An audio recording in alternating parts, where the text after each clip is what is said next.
other people aren't there. Okay, MEAC folk, we need y'all to show up also. I'll make sure I tell everybody, John. All right, my fault, y'all. Had to take that call from the other boss man.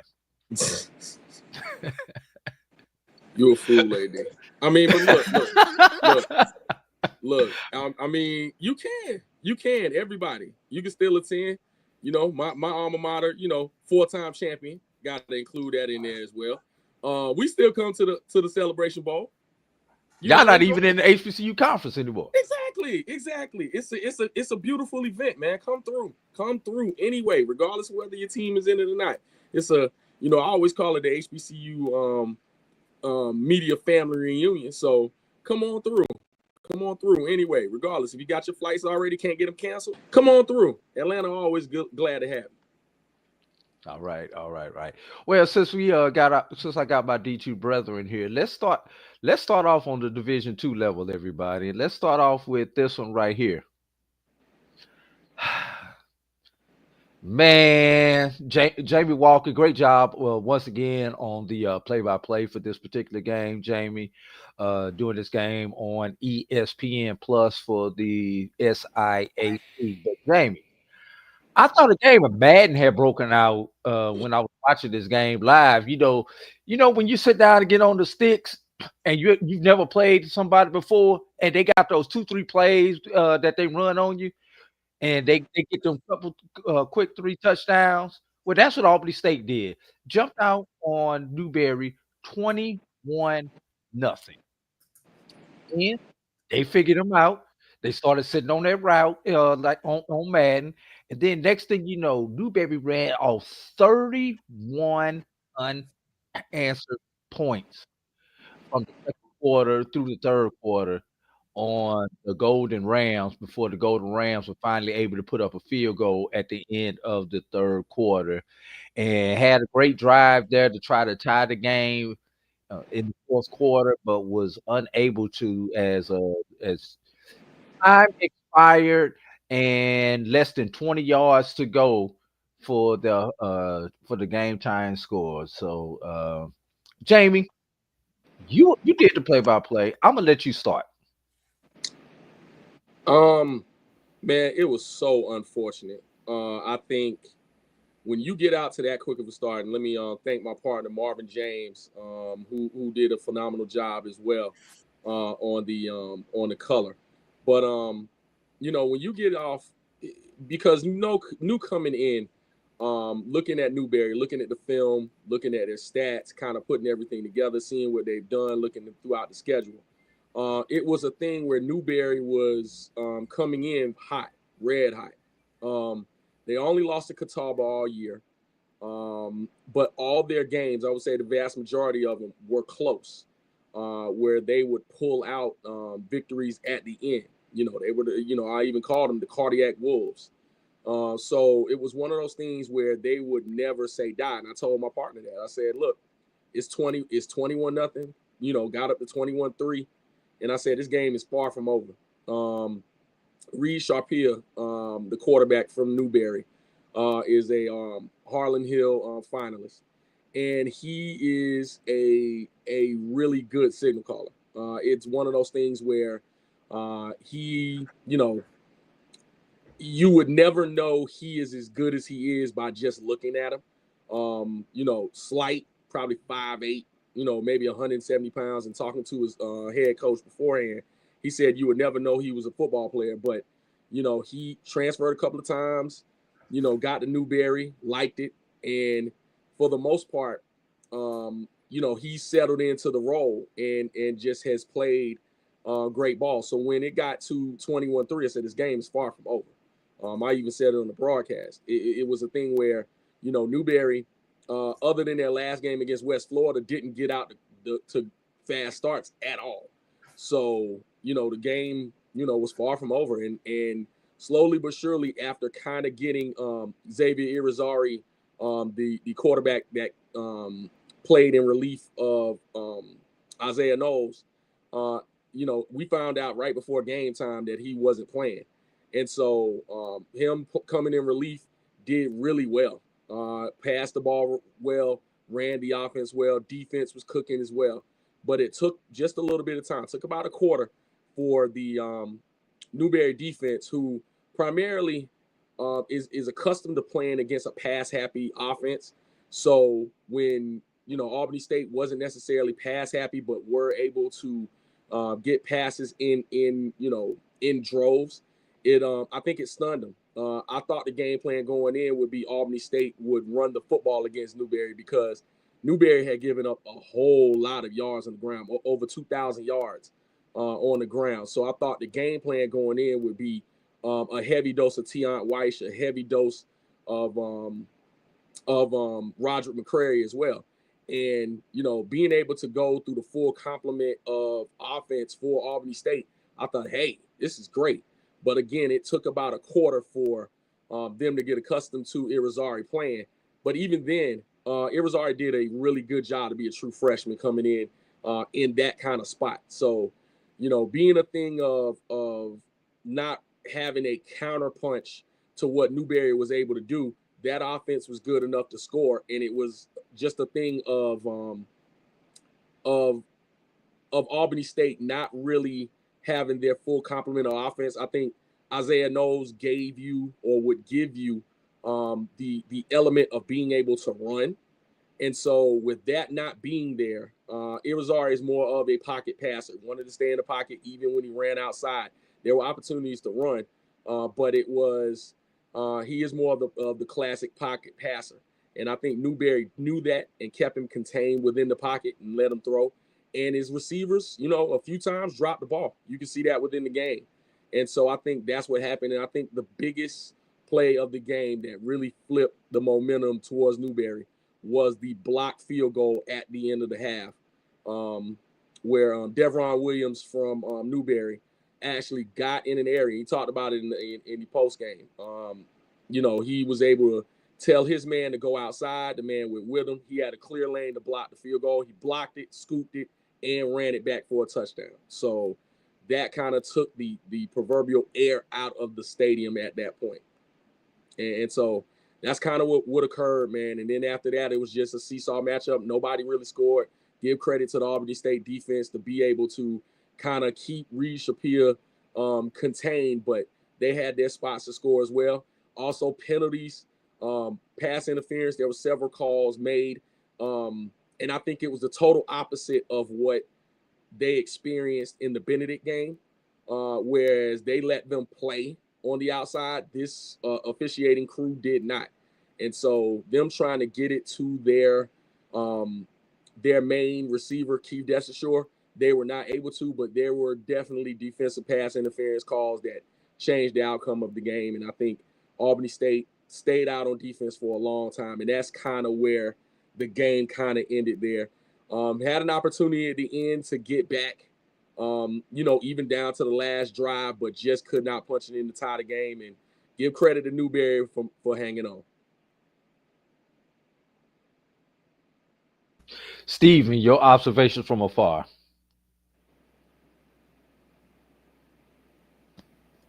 I'll be honest with you. My afar was really afar. This was like one of the few Saturdays that I have off during this time of the year. So, I was keeping up via Twitter. Had some family things, family event to go to on Saturday night. So, but I'm keeping up with the scores and everything like that. And I saw they were up 21-3. I was like, okay, they're on their way. And then by the time I got in here and turned the TV on for a second, it was one play left in the first half. They blocked, Newberry blocked the punt and recovered field goal. It was halftime. field goal. It was I'm sorry, it was field goal. Field goal. Yes. And and I said, oh, okay, well, let me stop watching. Hoping that it would get better for him, and unfortunately, it did not. It's again, hats off to Quinn Gray and the Golden Rams, not to be confused with the Red Rams. So I'm glad we're making sure with the Golden Rams. Yes. Great season for them. I mean, until yesterday, they hadn't lost to a Division II opponent, and the only program that they had lost to was an FCS school. So, a great season that they'll remember for a long time. I mean, obviously they've been having Great teams there for quite a while, but to advance this far to the third round to get the number one seed, take down Valdosta State, to beat Benedict 3 times in a row, really good. And obviously everybody, wants to take that next step. And they got close, about as close as any HBCU has gotten since, certain program made it there a while back. But 12-win season, nothing to sneeze at. And this will be one they'll remember for a while. There's a lot to soak in, along with another SIC championship. All right. For me, from where I was sitting at, I thought there was a couple key points in the game. Number one was the second quarter, and the 4 pass interference calls in the second quarter. That hurt. It was like Newberry woke up and the Albany State defensive backs couldn't figure it out at that point. Two of the 4 pass interferences were legit. Reach out, grab, I'm holding on for life. Mm-hmm. One of them was, come on, y'all. This is playoff football. Let them play ball. I thought it was that. Then the other one, you could flip a coin on that one. So I thought that was crucial. Also, Jamie, if you go back and you remember, there was a third down. It was 3rd and 1, I believe, or 2nd and 1. It was 3rd and 1 at about the 30 some odd yard line, and Albany State lost a yard. Where it was in one of those spots where I think if even if they didn't get it and they maintained or were a half yard short, I think they would have gone for it. And at that point, they were already up 21-0, or was it 21-3 by that point? But that could have been the jugular in the that could have been the one that took Newberry out if they get that one and continue that drive. But they were stopped for a 1-yard loss and they punted the ball. And Jamie knows exactly which play I'm talking about. Yeah, I think if you're able to get that stop, y'all hear me? Yeah. Albany State was on offense on that play. Yeah. If you're able to keep the chains moving at that point, I think you are. I think you do have them. Again, I would say as close to the foot on the neck as possible for that offense, man. Because again, going into this game, I just the Newberry offense to me, and looking at film, there is never a point where they are out of a game. So, but that is about as close as you could get per the atmosphere. Again, head coach Todd Knight talked about the atmosphere. They don't play in anything like that, close to anything like it was in ASU Coliseum the other day, as far as the atmosphere, as far as just the electricity in the stadium. He said they just don't. And so, having them go on, and he talked about his team being battle tested, to be able to work their way through that. But yeah, that was one of the opportunities that they had to actually do that. So yeah. Yeah. And you talk about the atmosphere, before I get back on the game, Jamie, the stadium, you and I have been in that stadium. That stadium wasn't as electric as I have seen that stadium on a non-homecoming game. Exactly. So it was a decent crowd, but it was not the best crowd on a cold, wet day. Yes. Yeah. I agree. Also, end of the second quarter, 9 seconds remaining. I still think that Albany State should have at least taken one more shot for the end zone. They did not take that shot for the end zone. They decided to go for the 3. And like Steve said, it was a block 6 on that play. Steve, they still may have blocked it even if they'd have went for the one play. But the fact is, give yourself a chance to try to get that one other play. 1, 2, 3 step, throw to the end zone, 3 seconds left. Okay. Yeah, I thought. I mean, again, I literally I turned it on. I think they were kind of pondering what they were going to do, and and I watched it and I was like, wow, this is like literally the worst thing that could happen. To go from, I mean, that's what is that, a 10-point swing, right? 3 points that you would get turns Yeah. into 7 points for them at the end of the quarter, giving them momentum going into the half. I mean, again, I jokingly say I turned it off, but I did because it was just like it's just like, wow, you look back at that.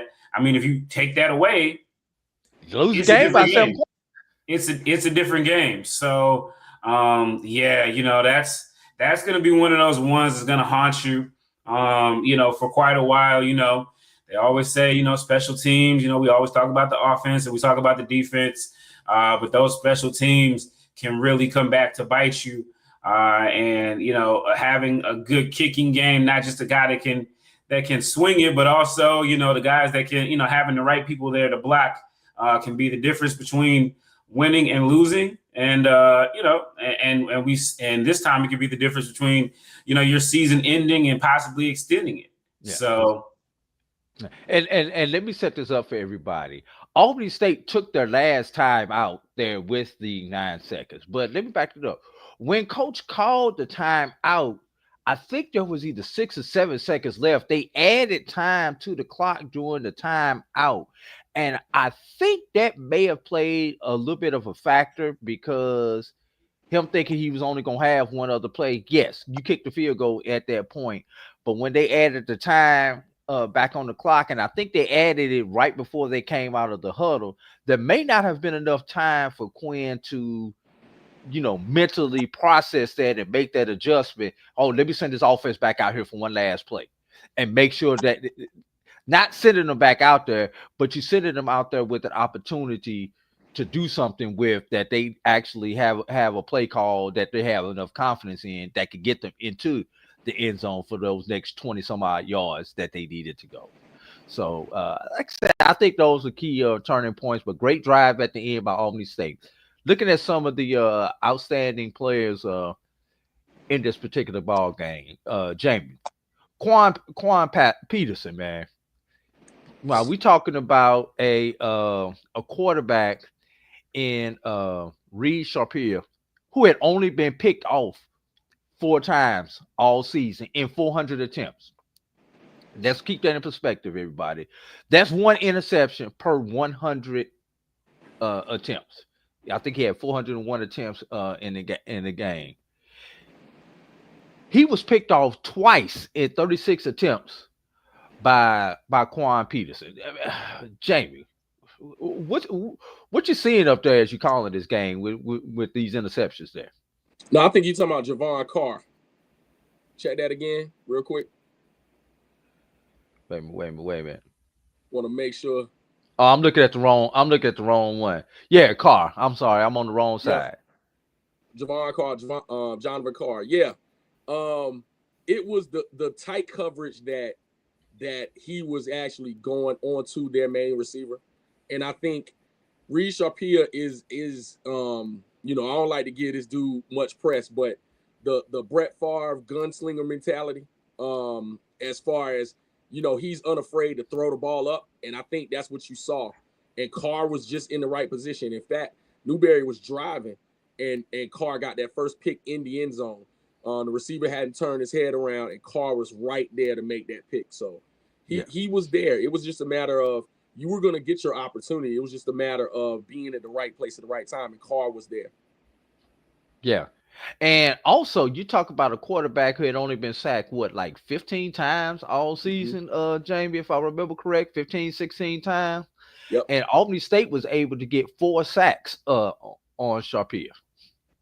Yeah, man, he has great feet. And you saw a couple of times in this game, he will wait until the last minute to throw the football. So that's why, in fact, he wasn't sacked that much. That was kind of the one of those things where almost like the old school option, where someone waited to the last minute to make the pitch. That's what he would do. He would get almost 2 or 3 yards before he hit the sideline, and boom, here comes the ball, and would throw across his body to make completion. So yeah, it was great that they kept him in the pocket and the middle of the line was able to go ahead and put him on the ground. So yeah, Albany State's defense did well, but they were on the field a long time in the second and third quarters. Yes, yes, they were. Offensively, Xavier Azari. Now, a lot of people have asked what happened to Isaiah Knowles. Isaiah Knowles in the game against Benedict suffered a lower leg injury and was on crutches pretty much the entire week, and they could not risk the health of the young man by putting him out there. So Xavier Azari started, and mind you, he won what 3 games this year in the relief role for the Golden Rams. So we know Coach Gray had 100% confidence in him, and that was part of the reason for the Albany State early success because Newberry did not practice for him and had to make those adjustments. So great job there by Xavier. Tiant Weiss, 21 carries for 91 yards.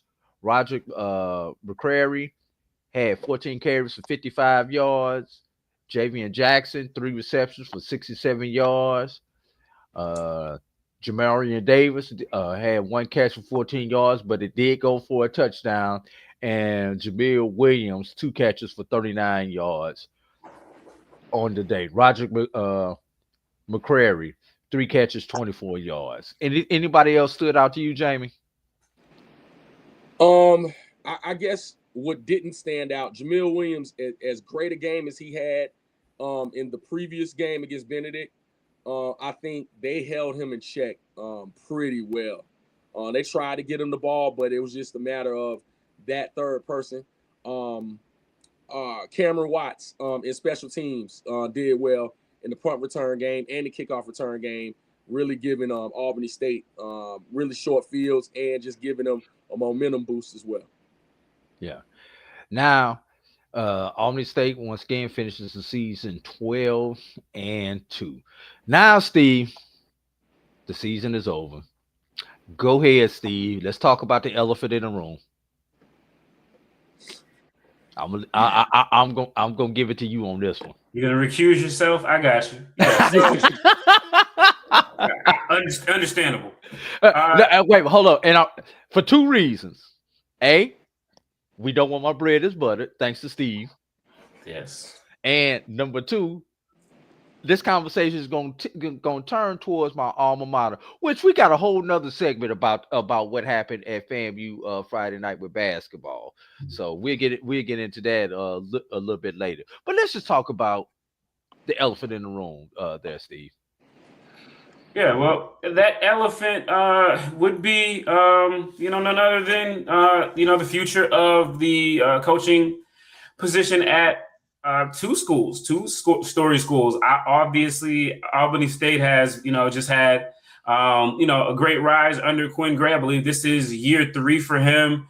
Got to the championship game in first year, took a step back last year, and then this year, obviously, with the breakthrough.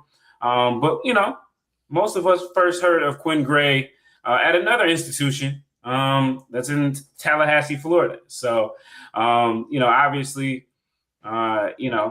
they have a coach. They have a coach now officially. James Colsey is still listed as the head coach over at Florida A&M.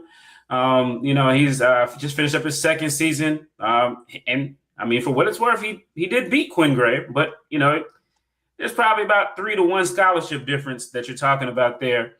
So, there's obviously been a lot of speculation about, how hot the seat is for Colsey. Of course, it didn't get any cooler at the end of the season when you lose to Mississippi Valley State for the 2nd year in a row. So, or losing to Bethune-Cookman. It's or losing to them back to back. Yeah, I mean, you don't have to be a FAMU insider. Well, you don't have to be a FAMU insider to know that they're not happy with Colsey, even though 2 years ago, I mean, he was the cat's meow. But it's a different day now, and so obviously Quinn Gray was at, I think, his 1st season there at Albany State.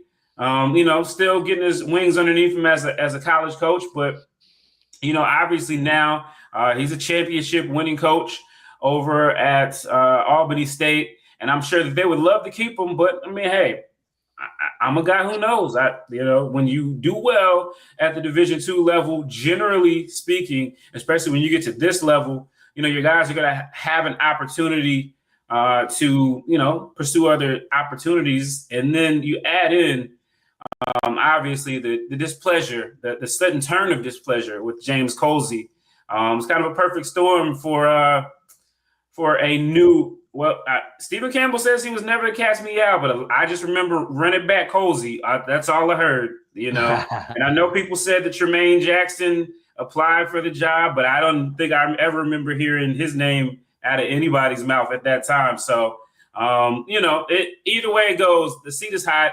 Everybody's just waiting for a decision to be made at FAMU, but obviously everybody knows that Quinn Gray is within their sights. I have been told that there has been contact with his representation, so which isn't unusual. So it's going to be very interesting to see as we watch from far and near.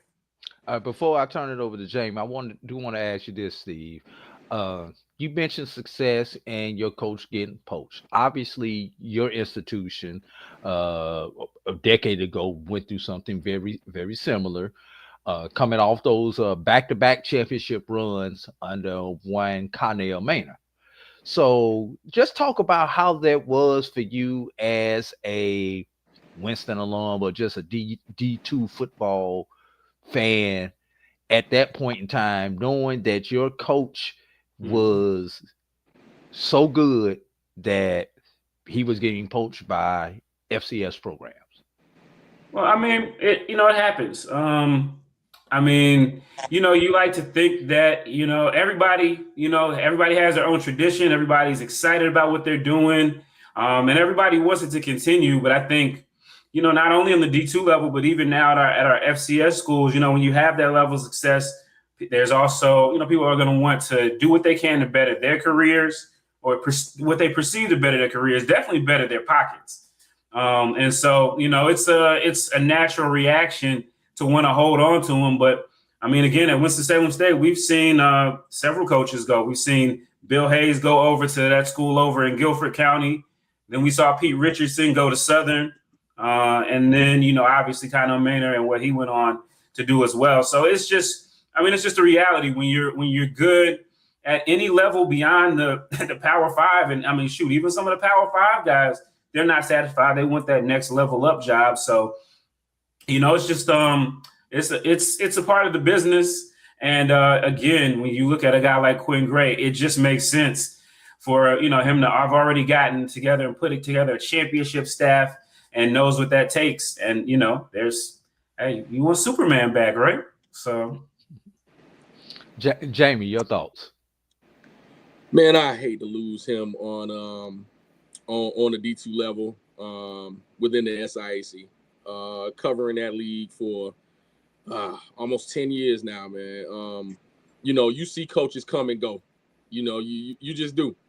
But it's one of those things where it's part of the business. And quite honestly,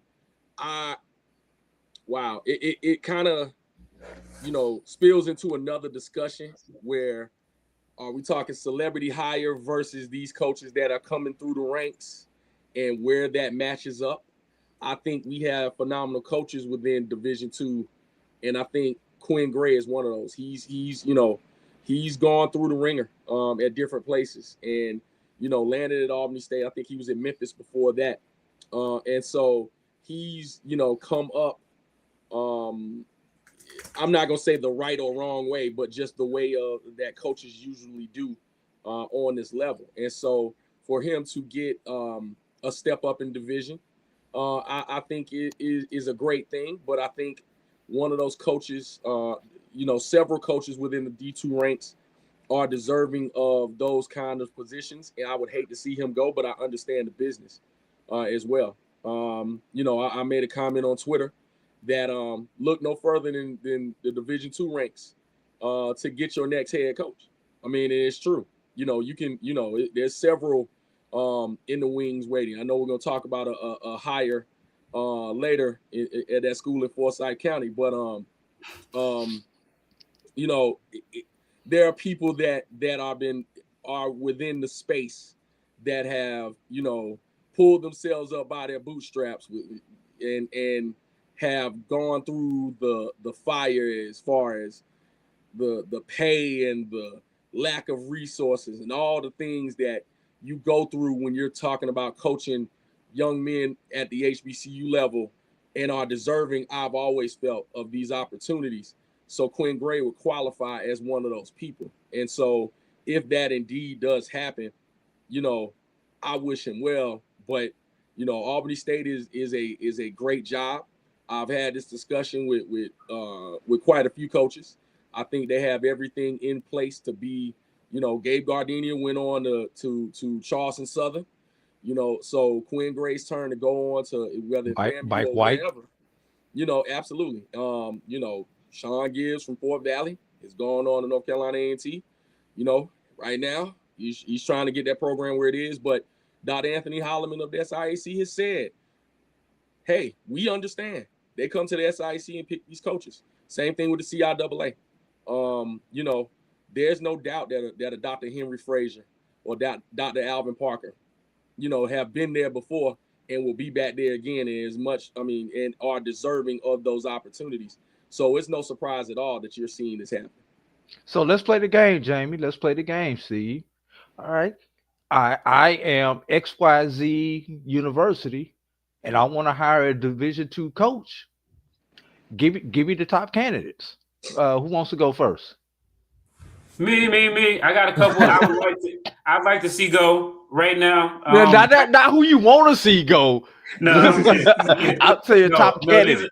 These are people that deserve them. Obviously, Dr. Parker, what he's done over at Virginia Union. Obviously, they didn't get the CIAA championship that they wanted this year, but he's been solid. He's been there since 2017, and they've never had a losing record. I mean, most years they've won at least 7 games. They've been to the playoffs, even times when they didn't win the CIAA. So I think 4 consecutive appearances.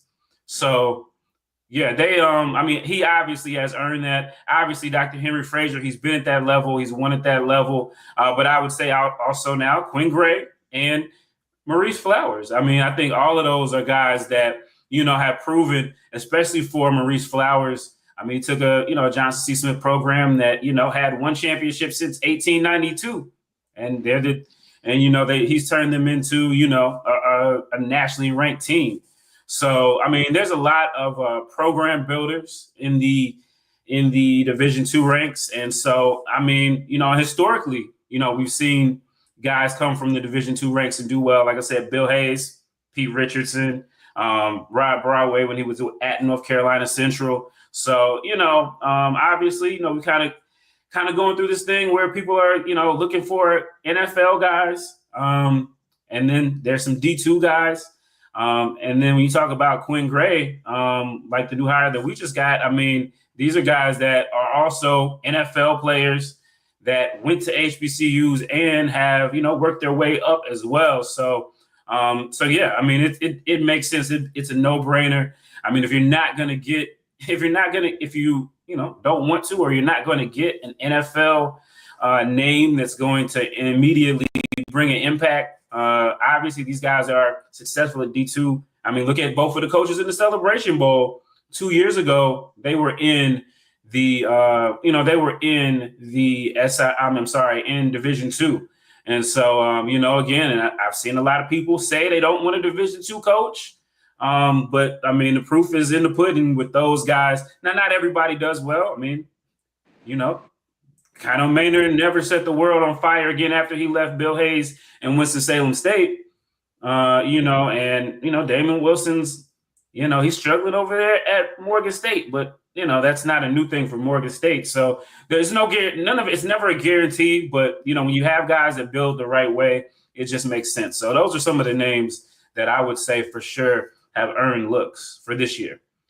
Do you want to be a big fish in a small pond, or do you want to go jump into the river? That's the question. Jamie, anybody who you think we should add to that list, and I'm going to let you play round two of the game. The only way these guys could possibly move up to the next level if some of the guys from the current FCS ranks move up. So if I'm looking for an FCS coach, also Jamie, who's at the top of your list on the FCS level after you talk about the any D2 ads to Steve's list? Well, I'm gonna go young. I'm gonna go a little bit younger. And I'm gonna pick off both of those staffs that he just talked about. Anton Sewell. Um, it's time for him to be a head coach somewhere. His defensive talent, he's been able to structure, and he's gone under that Bowie State, played at Bowie State, and followed, went to Alabama State for a cup of coffee, and then, followed Damian Wilson to Morgan State. It is time, and I would love to see him get his opportunity. Diego Riley as well at Virginia Union. If you're talking about running back, and they have a definitely they can say that. They can say that. He's one of the architects of that. And I think he is deserving of an opportunity as well. I think you got a lot of young coaches that are deserving of those opportunities. And those two right there in particular that I think needs to get their shot at becoming head coaches within the ranks, because they love the space, they love the work, they are about the grind, and they are deserving of that shot. As far as those that are, it's time for them to go up to the FCS. Man, I Move hate to up do from this too. FCS to maybe a G5 school. Oh, I was thinking from the Division 2 up Oh, to go ahead. yeah, up to FCS, but we can go there too. Yeah, Um, start hey, D2. hey, Teddy Keaton. Teddy Keaton. I think if you're talking about one of the most phenomenal minds of offense in college football, I think that's him. He's been everywhere. He's built everywhere he's been, and I think him going up to the FCS would be great. I think he's had some opportunities. I think he's gotten some calls, but no one's pulled the trigger yet, and I think he is one. As far as I'll go those that are deserving to go up to the G5 level, because they've already picked a couple. Willie Simmons, I think, was absolutely ready. It was unfortunate that he felt he had to, but this is out of his own mouth. That is the information that he got before he made that move to go to Duke. That he had, because he wants to be a Power 5 coach one day. There's a Power 4 coach one day. There's no doubt about it. And I think he has everything it takes. He's been on, a winner at every level. I think that when you're talking about coaches that are deserving of that opportunity, I think a little more time with the likes of maybe TC Taylor, a little more, because he is coached. I've always loved TC because he is coached in both HBCU conferences on the FCS level, and he knows what it takes. So I always thought he was equipped to be able to take over that job, but I also think he's at his dream job as well. So I don't know who would make that move up to a G5, but I'm sure that happens. Coming back down for a second is another coach that I know came into the space that is, probably someone that's a name that for the FCS level would be good. That's Felton Huggins of Kentucky State. I don't think people really understand, after the last regime left in Kentucky State, what happened of him having to completely transform a team from a triple option attack, and this is just talking about offense, but a complete recruitment flip into a spread offensive system in 3 years. And so I think he is one of those names that is right up there amongst those within the SIAC that, hey, you might want to look, because I could absolutely see him, especially based on where he recruits from. I would hate to lose him in the HBCU ranks, but someone that could, because I think he comes from the Southland. And so that area, he's from the Louisiana, New Orleans area. And I think he knows he's a Grambling grad, Jamie. Mm-hmm. So let's keep an eye on that one. Should that situation play out similar to what Steve is speculating FAMU is going to play out? Absolutely. So we'll. Okay, Steve. I mean, I know they're not going to want to hear it right now, especially since they got a game to play, but Chinnisberry is South Carolina State. I said I wasn't gonna go there because of the game. I was intentionally staying away from that one. You have obligation, but people, this is what people bring me on for, right? So it's I'll be that guy. Yeah, I think just given, I mean, I know he's only been 2 years at the FCS level, but again, when you look at you talked about Willie Simmons and the success that he's had, and obviously he had to, like he said, he had to go that route to be an assistant. But even a guy like Jerry Mack, who obviously it's been a while since he was a head coach, but who cut his teeth at HBCUs and had that success pretty early. I think Chinnisberry is a team that if I'm a lower level G5 team and I'm looking at guys to maybe be outside of the box, just imagine what he could do with the resources of some of these, even a lower level G5. So, I mean, I think, again, it's great that some of these guys are having success, and maybe it would be at the point where you wouldn't have to go to that assistant route that Willie Simmons and, Jerry Mack eventually had to do. But I think if it was one guy right now, again, with his charisma, if they had, somebody with a major media team too, and given this, I just think that would work well. You look at his staff, it is a very diverse staff already. You know what I mean? So I think he's a guy that, he's a guy that a lot of people would, if they ever get him in for an interview, I don't think anybody's ever come away and not been impressed with him. So obviously, he's got to win this week, and I'm sure that would help that a bit. But I know South Carolina State is a place where they expect you to be there until you retire. Their last two coaches have been that, and they've been kind of like the Pittsburgh Steelers when it comes to having consistency at coaching. And I'm sure they would tell you there's no better job in the world, but just like FAMU would tell you there's no better job in the world. You know what I mean? There's always that where we are. There's always that next level up, and you talk about Willie Jeffries, or if you talk about Willie Jeffries or Buddy Pugh or Jake Gaither, Eddie Robinson, we don't have a lot of those, and it's for good reasons, because there's a lot more doors and opportunities that can open. So just like we were talking about the D2 level, same thing there with these guys as well. Everybody can stand a little bit more money in the money in their bank account. I know I could. Yeah. Before one name before we get to talking about your hire at Winston-Salem, there, Steve. What about Quentin Morgan?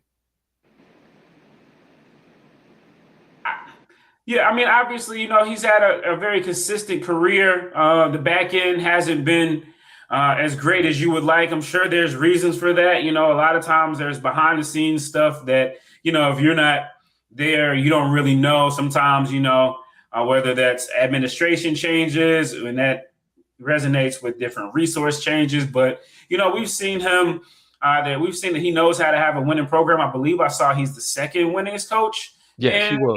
In the program's history. So, that says a lot. So, yeah, I think the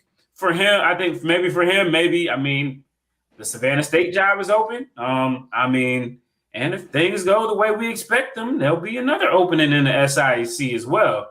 So, I think, you go there for a couple of years, you do your thing.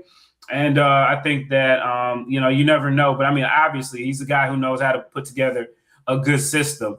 Sometimes it's just about finding the right fit, and timing really can be everything. And that's why I say the timing couldn't be any better for Quinn Gray and any worse for James Colsey right now.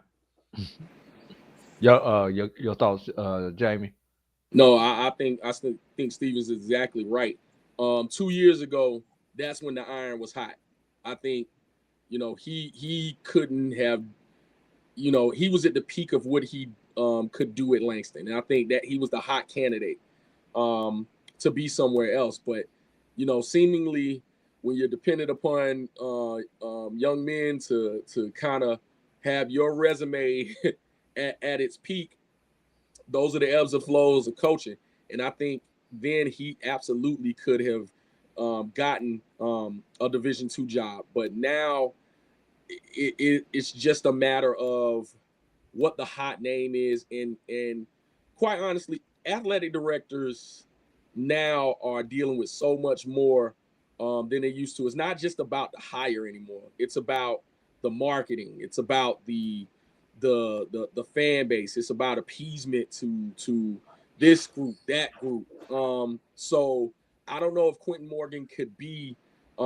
He absolutely is a winner, but I don't know if that appeases your fan base like it once could have. But if you're just looking for a quality coach that has won, he would be one of them, and absolutely a name that I would look if I'm a program.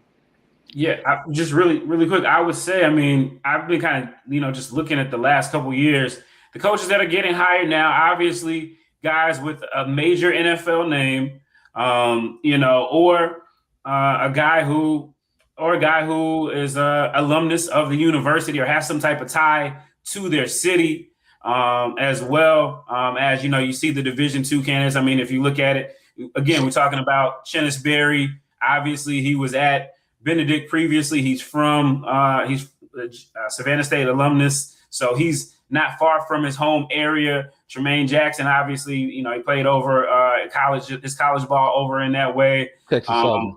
And then you, like I said, you got your TC Taylors and your Trey Olivers who worked their way around and got back to their alma maters. And then you got your Deshaun Jacksons and everyone else who and Michael Vick's kind of a little bit, and a mix in all of them. So there's really certain profiles that are working right now, at least at HBCUs. And so, it's great to be able to be a great technician and be able to do X's and O's and be great with the kids. But if you don't have somebody that, gets your fan base excited, because now more than ever, you need them to put in some money on this and sell tickets. So it's going to be tough. I think it's going to be tough for some guys like that, to land jobs right now, even as we transition on, especially at the D1 level. Yeah. So one of those coaches who picked up one of those profiles you just talked about, Steve, is the hire there at Winston-Salem State. He is an alum. So coming back home. So let's talk about the hire at Winston-Salem. Yeah, he fits a lot of those boxes, actually. So he not only is he an alumnus, but he actually is from the city of Winston-Salem. And we don't actually have a large local population from here in Winston-Salem. So, he grew up in the housing projects not too far away, came to WSSU as a walk-on, back-to-back CIAA championships, Pioneer Bowls. They did beat Tuskegee one of those years. Tuskegee got what my mute button? You lucky I can't find my mute button. No. But yeah, so and then he went on from a Division II HBCU as a quarterback to make the NFL, and played in a couple of years before he got into coaching. So he's been a coaching fellow at a couple of different places. So needless to say, we're over the moon right now. I mean, I'll be honest. I'll speak for myself and then just for the rest of WSSU. We're definitely over the moon right now. This is a program, really proud tradition. From 76 to 2016, we won 12 championships in 40 years.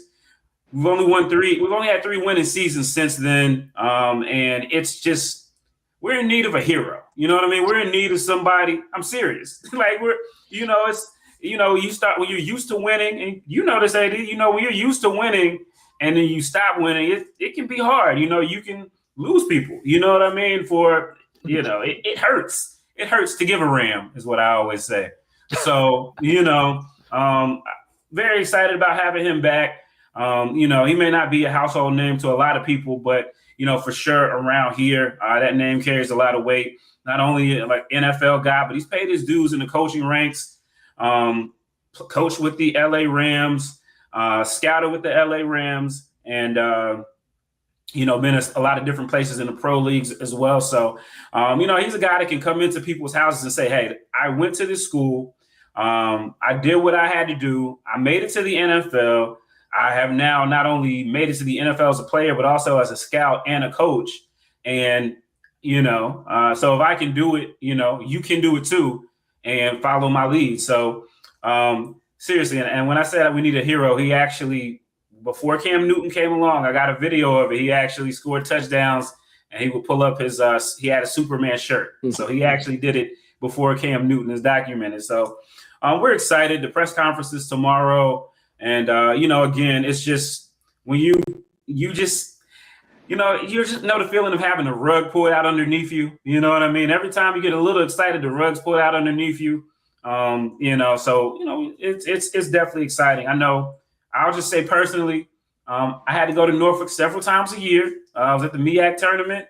I was at the spring game for Norfolk State, and as well as homecoming. And I made several recruiting visits. So not to say that I brought him there, but I'm super glad that he's there. And I think he's going to bring a lot of energy around the program. And and shout out to our chancellor. She's our first woman chancellor. She put out the plan early, as soon as the season was over. You saw the resignations. The AD and the head coach resigned, and she basically went that week and told us, hey, we are planning to have this done by the 1st of December when our board of trustees meet. And she got it done, and so that's one of the best things that you can do as a chancellor. A slam dunk is when you do a regime change and bring in somebody that is beloved by the program. That generally buys you some time with other things. So we'll see. Jamie, you're from the North Carolina area, so you have a lot of familiarity with Winston and a lot of those programs there in North Carolina. Love them or hate them, Jamie. Uh, your thoughts on that as somebody who understands that area, the Winston culture, and everything surrounding this hire? Man, I'm gonna keep this short because me and Steve been hinting back and forth on Twitter this entire time when we even thought that a coaching opportunity would be open in Winston. It's a home run hire.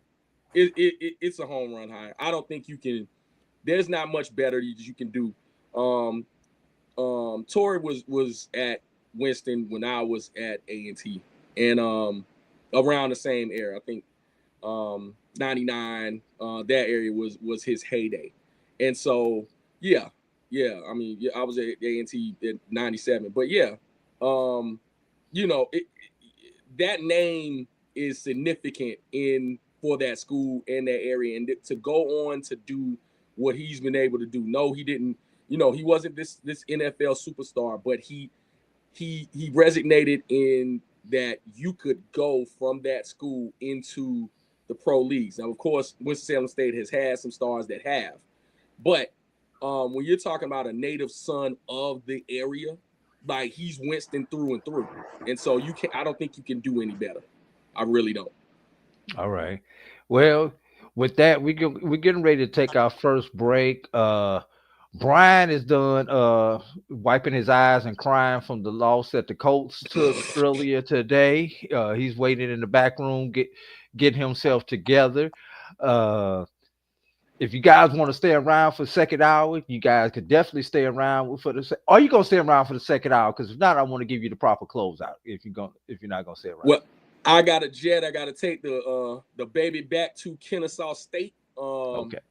To celebrate, I guess. But nah, she got finals this week, so about to go take her back to school. But I appreciate it, AD. All right, Steve, you gonna hang around, or you gonna do your closeout? Yeah, I'll hang around. Why not? All right. Well, I'm feeling good. I'm feeling good these days. We lose Jamie. We gonna pick up Brian, and when we come back from the break, Steve, number one, is FAMU ducking the smoke? We talk about on the hardwood, not on the gridiron. And there was this thing called the SWAC championship game yesterday, fellas. Uh, Raise your hand if you had the outcome of this game correct, and we're not talking about the point spread, Brian. Yeah, I thought so. We'll be right back here on the BCSN Sports Wrap. AD, Jamie, who's going to be saying goodbye. Steve will be right back. We'll be right back here with you in just a moment.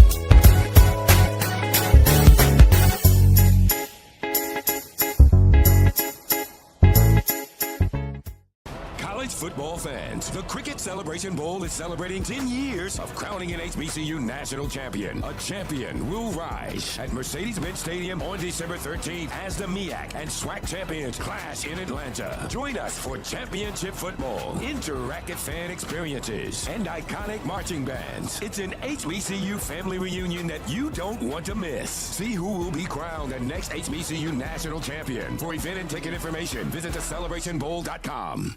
For over 30 years, HBCU Image has been more than just an apparel store. We've been a movement, a statement, a legacy. We celebrate the pride, the purpose, and the culture that make historically black colleges and universities legendary. Whether you're a student or a lifelong supporter, our gear lets you wear your HBCU story with confidence and style. Because when you wear HBCU Image, you're not just wearing clothes. You're wearing culture. You're wearing pride. You're wearing purpose. HBCU. With over 25 years of serving our communities, Destiny Financial Services, a division of Global Life, is here to help you and your family through difficult times. From cancer care to accidental industries to cardiac care, we all know that there are times that you can't control what happens in your life, but you can be prepared to weather the storm when it comes. Call DFS at 877-300-8269 or visit the website at www.globelifeinsurance.com. That is 877-300-8269, or again, the website at www.globelifeinsurance.com. ESPN Events presents Red Lobster Band of the Year, a title reserved for elite HBCU marching bands. A season-long competition that culminates in Atlanta on Friday, December 12th. Drum majors, percussion, drill, auxiliaries, musicality. All aspects will be examined by the toughest judges in the world of college bands. 4 will qualify for the big stage, where national champions will be crowned. Follow us on social media for rankings updates throughout the season. And join us in Atlanta on December 12th. For event and ticket information, visit bandoftheyear.com.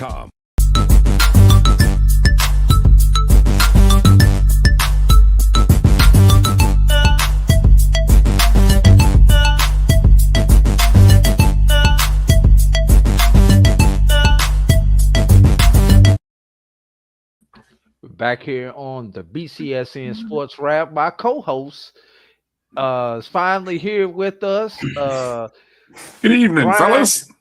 Brian, how long was that ride home after watching that loss by your coach, Brian? I don't know. I slept half of it or all of it, pretty much. So they say it usually takes about 2 hours, and thankfully I didn't have to drive any of it. All right. Look, you can't. I could. This is what I told. Look, when you get a free invite, to an NFL game, and to get a chance to hang out in the suites where there's free food, free drink, you go. And I told my friend, only free tickets in a suite could get me to go to Jacksonville to go watch the Colts game, because I knew we were going to lose, because that's what we've done for the last decade plus. And bada boom, bada bing, we lost. So there you go. Nothing surprised me. So that way I didn't get my hopes up, didn't get discouraged, didn't get upset, because I knew what was going to happen. Yeah. Another group of people who I hope did get their hopes up today and are probably definitely upset. And thank God for the people. I hope the people down at Southern got to know their women's basketball coach nice and early this year, as the Southern women defeated the University of Houston earlier today by a score of 70-62. Zaria Hurston led the way with 11 points on 4 of 10 shooting, 1 of 1 from behind the arc, also with 11 points off the bench. Olivia Dancy with 11 points. Oh, Demaya Porter led the way with 6 boards. Zaria Hurston helped her out with 5 boards.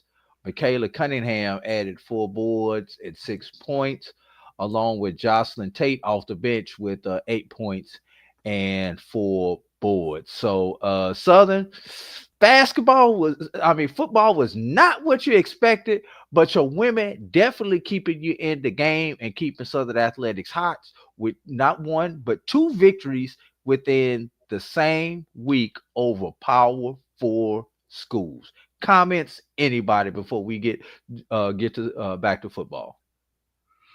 Yeah, I mean, they're not dug in the smoke. Never. I think they have the. I think I was reading. They have the most difficult schedule in the nation. Yes. And so, that huge hats off to them. Their program has been really good. A couple years back, they beat Oklahoma.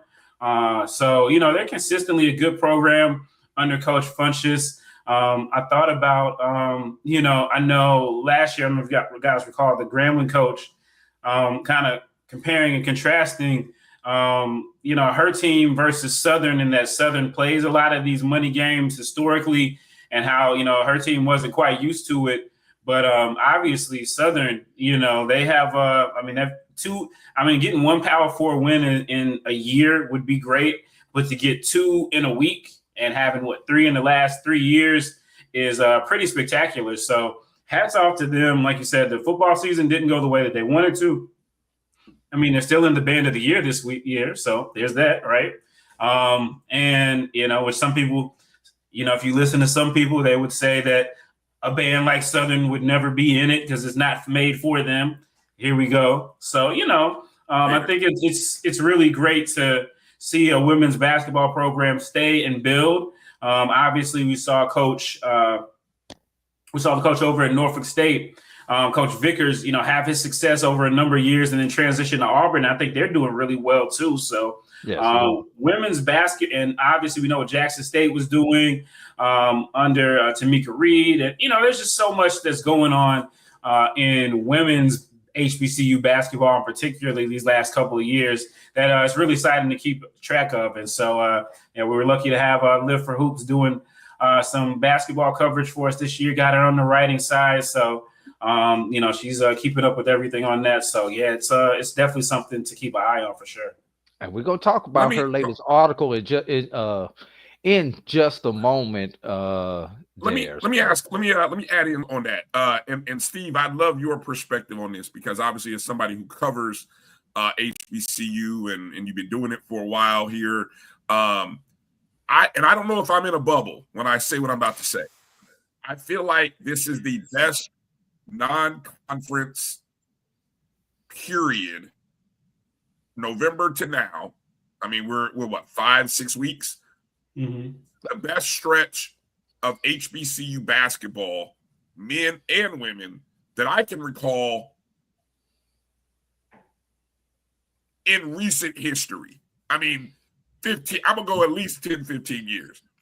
Right. Yeah, usually you've got one team that may get a win there in either conference, but for multiple teams in both conferences, in both genders, to pick up wins against name programs. We're not talking about other one bid leagues. They're picking up names against multiple bid leagues. Right. I feel like, and it's funny because I feel like every week, and you'd have to go back and look, and you'd have to go back through the archives on HBCU game day. But I think every week there has been a big win, at least every week. And I feel like, wow, How great is that? And I haven't looked at the net conference rankings or the RPI rankings, but it feels like the conference is moving off that 31, 29, 30 line where we have historically been among the top 32 conferences in college basketball. Steve, do you feel that as well, or is that just me living in, seeing it, being in a bubble? I don't think it's being in a bubble. I think, now it's easier to be visible. It's easier to be visible, and we feel, we see everything and we feel everything. But I think, again, there are just so many programs that are getting these wins, like we talked about in Norfolk State a couple of years, over the last couple of years again. And then it was Jackson State, and, those programs, obviously their coaches have gone on to other, schools and conferences, as we talked about. But, that it just continues to stay strong. Norfolk State and North Carolina A&T, I think they just played each other yesterday. And you got so many programs at the Division I level specifically that are doing very well and getting those wins. And so, I think it's, it's just the outgrowth of the growth of the women's game and the fact that, generally, these teams are able to stick together a bit longer than in the men's game, where everybody that has a 15-point game, wants to get in the portal after the season to, try to, see if they can get some NIL money. So not to say that it doesn't happen in the women's game, but it's not as prevalent. And so I think, as we're seeing the mid-majors suffer in basketball for the men, I think the women are able to still pick up steam because of that. And just, some really good coaches and program builders that are usually given time, we're talking about changing coaches in football at some places in 2 years, So, usually, your women's basketball coach is going to get a couple of years. So it's really fascinating, and I'm excited to watch it all play out. Yeah, I'm gonna have to take a look at what those net ratings are, because it's not going to really change much once the conference play starts. And this is why I've always said, if we can beat the other one bid leagues that you play, we can start to make a dent. But then if a few schools can get some wins, like what you see Southern doing, and these other schools that are getting wins against, I guess in basketball, you have more than your Power 4. You probably got your Power 5 or 6 conferences. If you can start getting wins against Power 6 conferences, it makes a difference. Yeah, I think now the other side of that is we had Mississippi Valley State yesterday. They were on the wrong end of a record-breaking day for Oklahoma State. So still got to bring the floor. I think we still got to bring the floor up a little bit. There's always going to be a floor, but those yeah. So that but who knows? Yeah, well, I know it's tough, because I know there's a school in Tallahassee that's been taking some L's and getting some bad beats, that not like that, but bad beatings maybe is what I should say. So I understand it, but yeah, I'm looking forward to it. Now the sad part is I'm just looking at the NEAC women's standings. Here's a team like Howard, right? And this I'm gonna get my statement in now before we get into tournament play and conference tournament play. A team like Howard will go into conference play probably with 10 wins, very similar to what Norfolk State did a year ago, and have to fight being in a one-bid league because of a stupid conference tournament where everybody wants to be inclusive. Let everybody have a chance instead of playing the long game, the money game, and send your best representative to go get you points. Oh, let's open it up for everybody. But anyway, I'm going to stop, because I'm going to save that. That's a March 1st conversation, Steve, and you know exactly what I'm talking about. Hey, man, March Madness. You can't handle the heat in the conference play. You're definitely not going to be able to handle it in the big dance, right? Is that rating that Travis, is that men or women that he's throwing out? Is that women? I'm pretty sure he'll throw it in just a second for us, Yeah. Travis. But Because let's stick with hoops for a minute. Let's talk about the other elephant in the room. What the hell happened Friday night, y'all? I'm gonna give y'all. Or should I just go ahead and get into the administrative portion of it and kind of get everybody off the FAMU duck and smoke situation? okay. Go ahead and break it down. Well, so what you had is a situation, and I was just looking at the website. Okay, the HBCU, what is it? The HBCU Hoops Invitational. Okay, was an 8-team men and women's tournament happening in Orlando, Florida. 4 men, 4 right women. on the Disney property. Now, originally, this thing was supposed to be 16 teams, right? 16 teams, 8 men, 8 women. And in full disclosure, the Black College Sports Network was. Don't get me started about those. Hold on.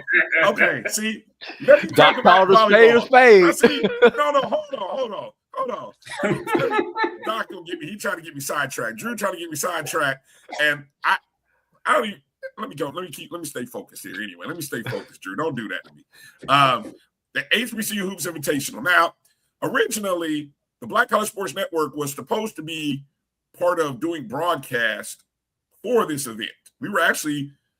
I was all set. Part of the reason I didn't go to SWAC championship game because I was all set to be on site to help with our broadcast coverage of this tournament. But due to some legal things that Disney had in place and wanted done, it never happened. It didn't materialize the way we had envisioned. So anyway, but the tournament had been reduced from 16 to 8, 4 men, 4 women, right?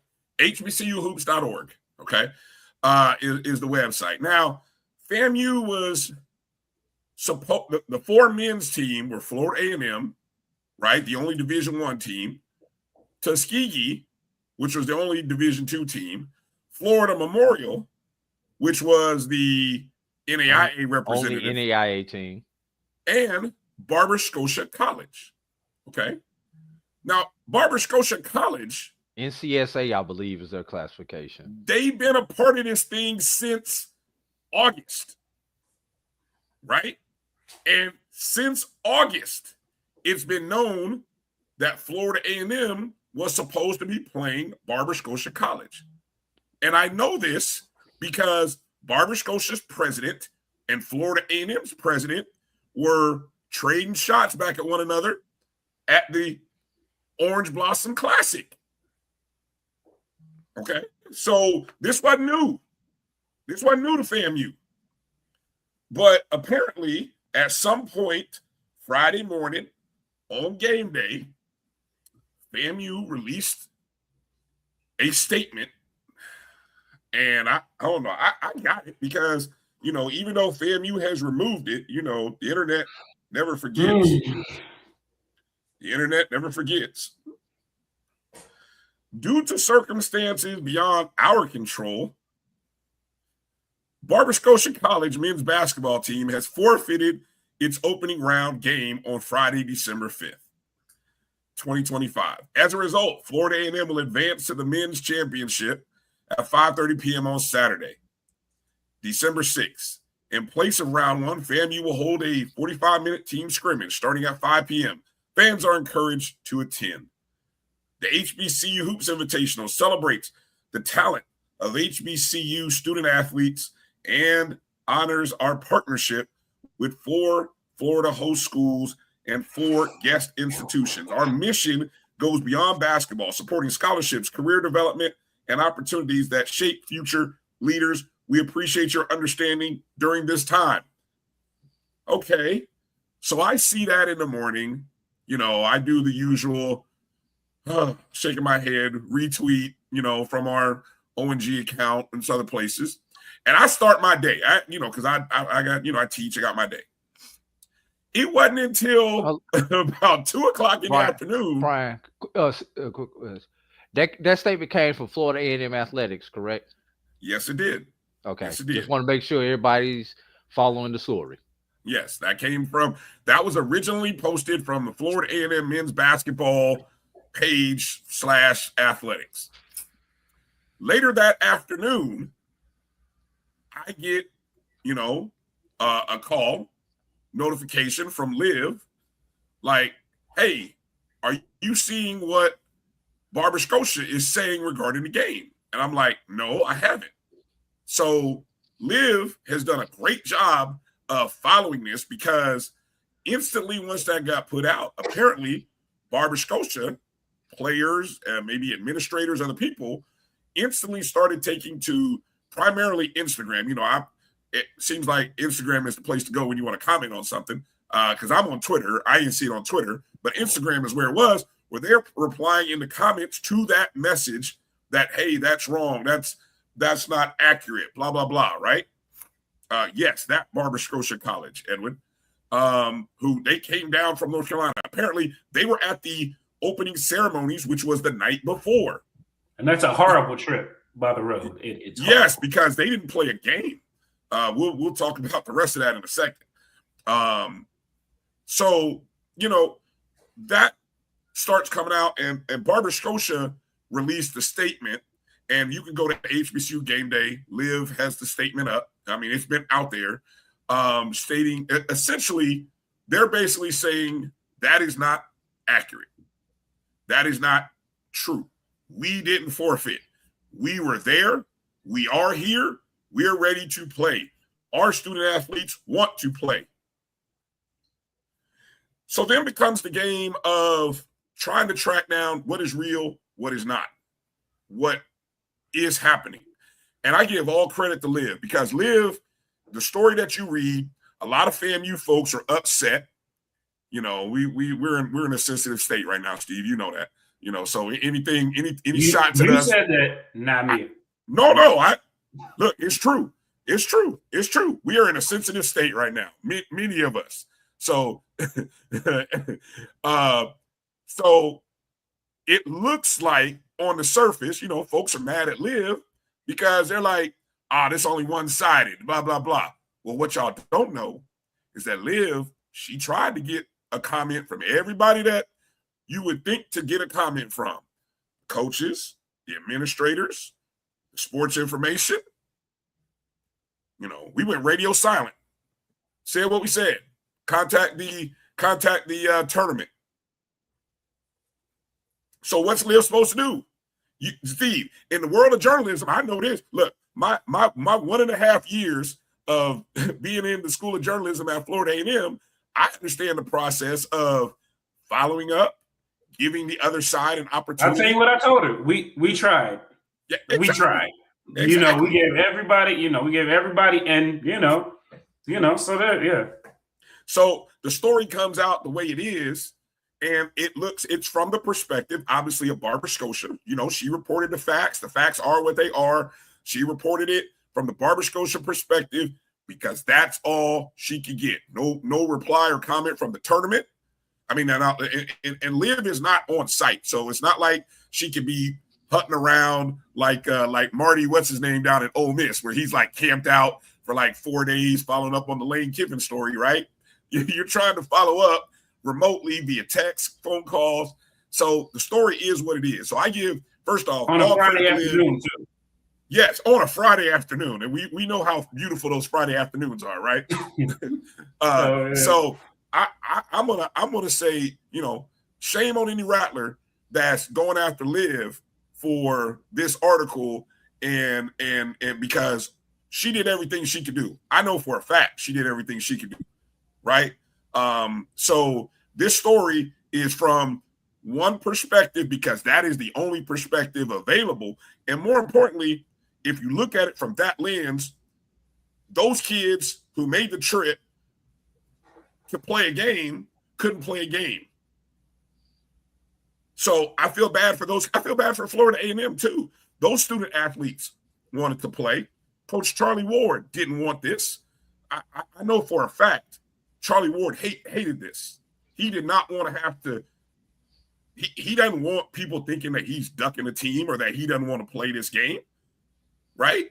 Now, The bigger story is, and this is where Drew can jump in, because and we're still trying to figure this part out, where the ball was dropped. Because of Barber Scotia and their situation, right, which is not new, Steve. Their situation has been what it's been for 2 decades. We've written about it several times, you know. So they got internet in Tallahassee. It was not news. It works. It does work. I can attest to it. It works. Their situation is what it is.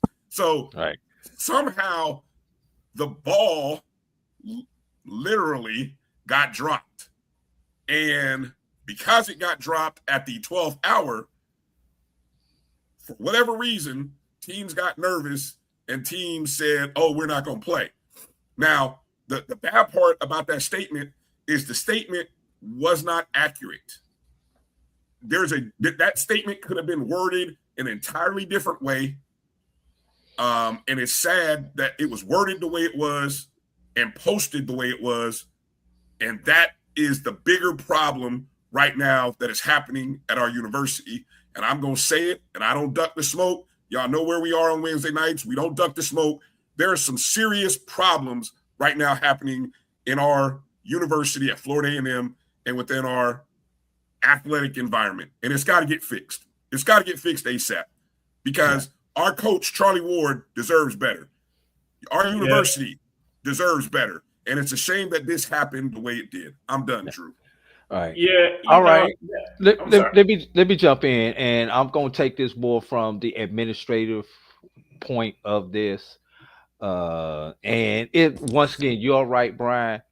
This was a tough situation, but as somebody who not only is administrator, but I dub as the communication specialist for an athletic department, and the person who handles athletic communications is an arm of the total institution's communications departments. So people in my position, there are certain times that when certain things happen, we, in essence, coaches getting hired, coaches getting fired, student athlete getting into some trouble off campus, on campus, things of that nature, where that communication does not come directly from athletics. It may come from the athletic page, but other people are consulted. They may even write it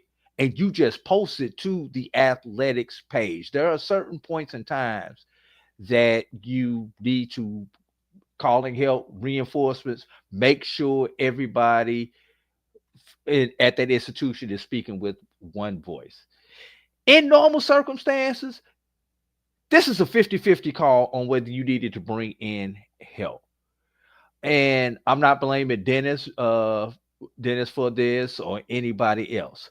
But the fact is, this was poorly communicated to the fans, the constituents, the players, everybody who's involved. Now, Google can be your friend. And I'm going to tell you guys this. Everything that I am about to read to you, when Brian called and told me what was going on, because I'm going to be honest, y'all, I've been in my own world between dealing with Morehouse Athletics, Band of the Year, and Celebration Bowl over the last few weeks. Unless you call and do send me something, thank God HBCU Game Day has the notifications, because I probably wouldn't be able to keep up with stuff. But when I get those dings on my phone, I do at least glance at the headline and open up what I need to open up. So, but when Brian called and asked me this, and Brian asked me a question like, what's the rule on this? Where can I find it? You know, I was driving when he called me, but once I stopped, I actually went to the NCAA manual, which is available to everybody. You do not have to be a member of an NCAA institution to find this. Now, you may need to know what prompts to put in, where to click at to get to the right page, but it's not that hard. This is a quote. Well, this is not going. This is what the manual says. Currently, men's and women's basketball teams can schedule 28 games with an additional 3-game multiple team event for a maximum of 31 games. Let me back this up. This is at the Division One level, everybody, that I'm reading about. Teams can also choose to schedule 29 games with 2-game multiple team events, again with a maximum of 31 games. Or teams can schedule 29 regular season games without a multiple team event included. The NCAA's multiple team event criteria documents for men's and women's basketball lined up that with listing the contest limits as optional. 28 plus 1 3-game max MTE, 29 plus 1 MTE, max 2 games, 29 contests with no MTE structures, which are exactly what year the commonly cited 31 maximum regular season games. All right.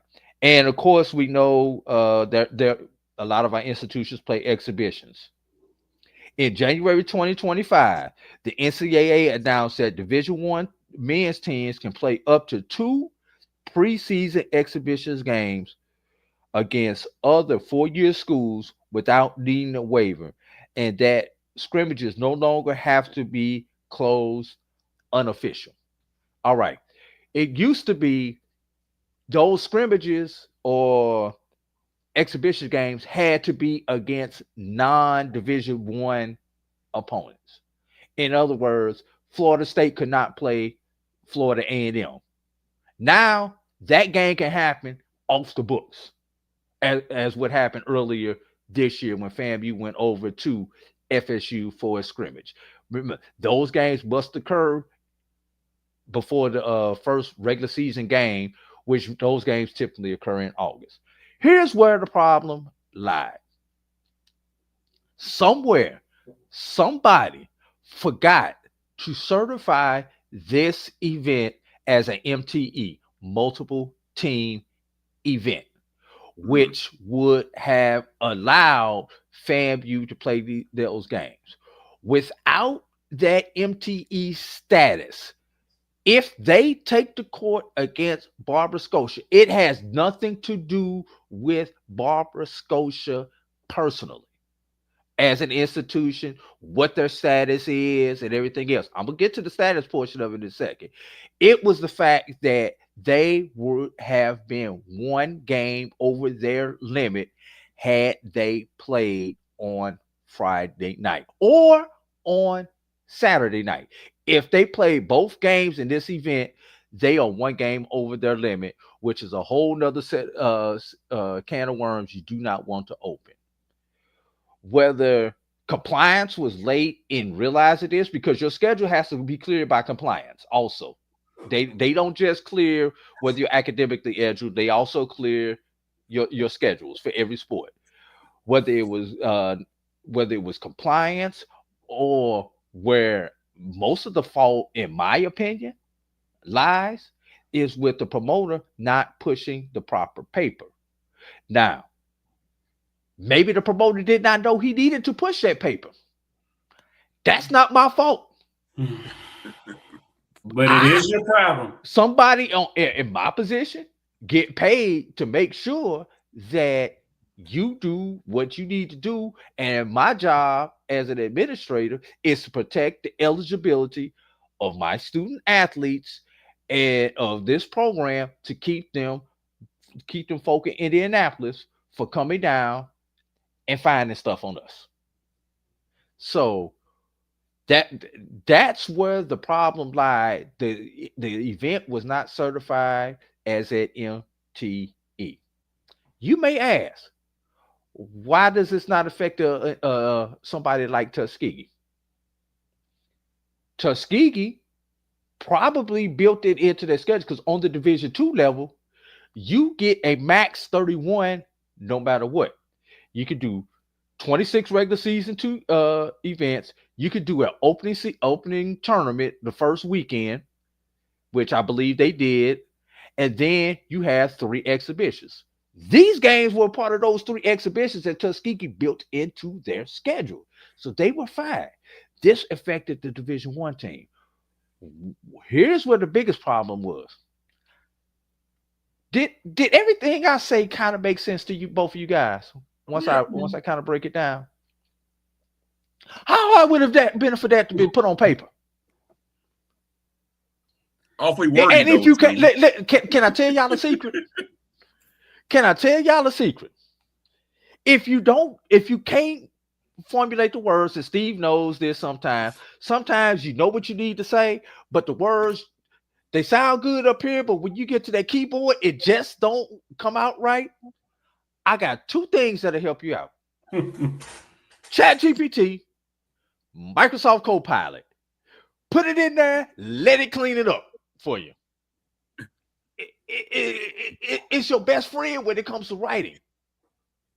Add in sound human, boom, you good. So while the original fault with this may be on the promoter and their lack of experience dealing with college athletics and from an administrative side, FAMU is not out of the weeds with this because they did not convey this to the public in a way that made sense. I don't know what the hell that was that they put out. They didn't do it in a truthful way. It wasn't truthful or nor transparent.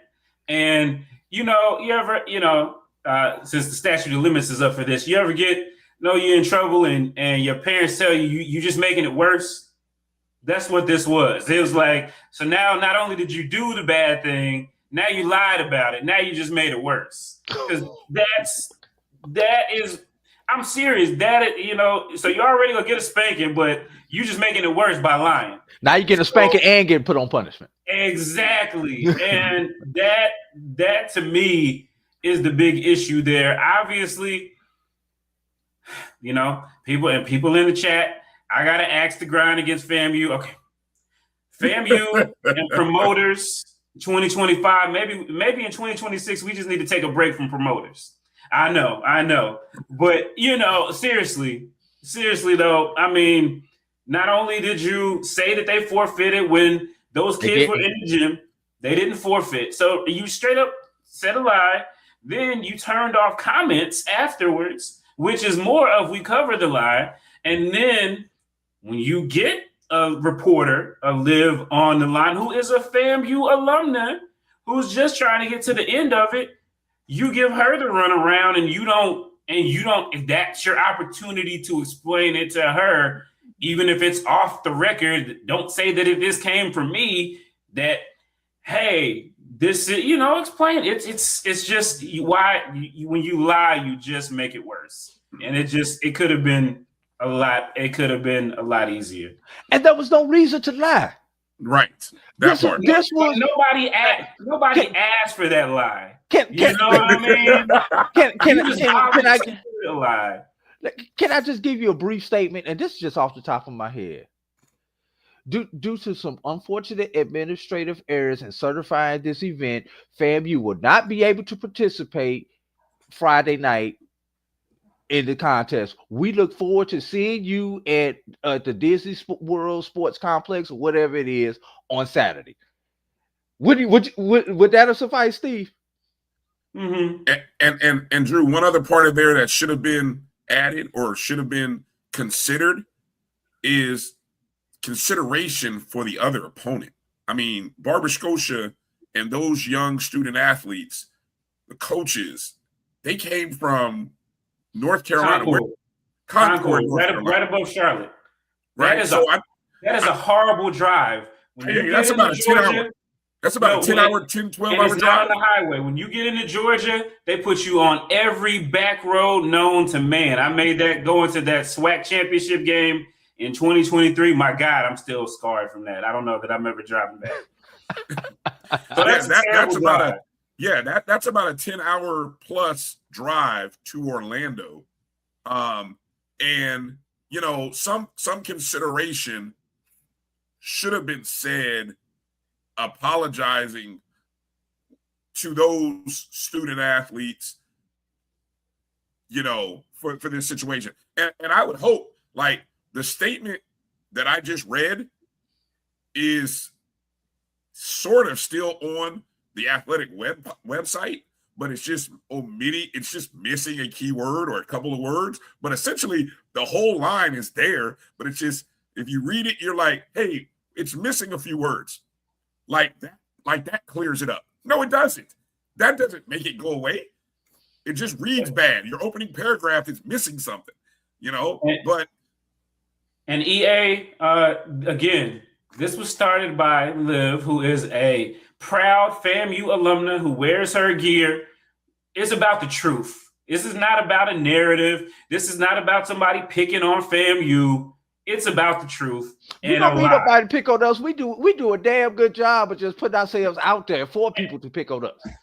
Yeah, and I will double down on that. Again, I will say this to any of my beloved Rattlers. This ain't on Liv. Back off. This is not, hey, y'all can say, oh, she's not a journalist. Whatever. Look, she basically did the reporting that a reporter would do. The same type of reporting. She was told by me, so. And look, yeah. So there's only one of us on this panel right now who actually has a degree in media, and that's the guy in red. There's another guy who actually took classes in the journalism school. That's the guy with that SWAC logo on. And then you got me, who just got common freaking sense and a business degree. And who's a writer, Yeah. I mean, you look at Barber Scotia, this is a school that it's a private school in a small town in North Carolina, alma mater of Mary McLeod Bethune, by the way. And, they have been struggling with enrollment. They had, they've been having a 20-year fight to come back as a university. They're building their university using athletics because people want to play sports on the collegiate level. They're using athletics to build that up. And, they don't have, obviously all of our schools could use more, but they're not a public institution, right? Everything that they have, it's like sports is literally the biggest promoter that they have. And for them to be painted as though they did something wrong in this instance by a university, by an entity that is larger and still an HBCU. This is probably for outside of North Carolina or outside of a certain area, this is probably the most that people have heard of Barber Scotia. And it's like, oh, that's the school that, is forfeiting games. Like, it's just totally not fair. Like, you can't be transparent. If you can't say something good or the truth, don't say anything. But the statement that you guys gave, it just makes sense. One last thing, people want, like I said, they had to give up one of these games, and if you're Florida A&M, if you have an NCAA opponent, no matter what level it is, and a non-NCAA opponent, you're going to give up the non-NCAA game, be it that was an NAIA opponent or be it Barber Scotia in their current classification.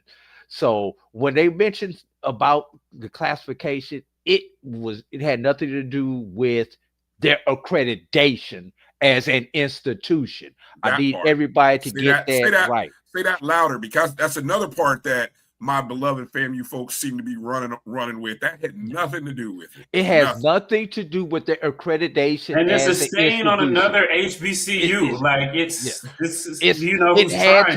It had to do with their classification athletically, not academically.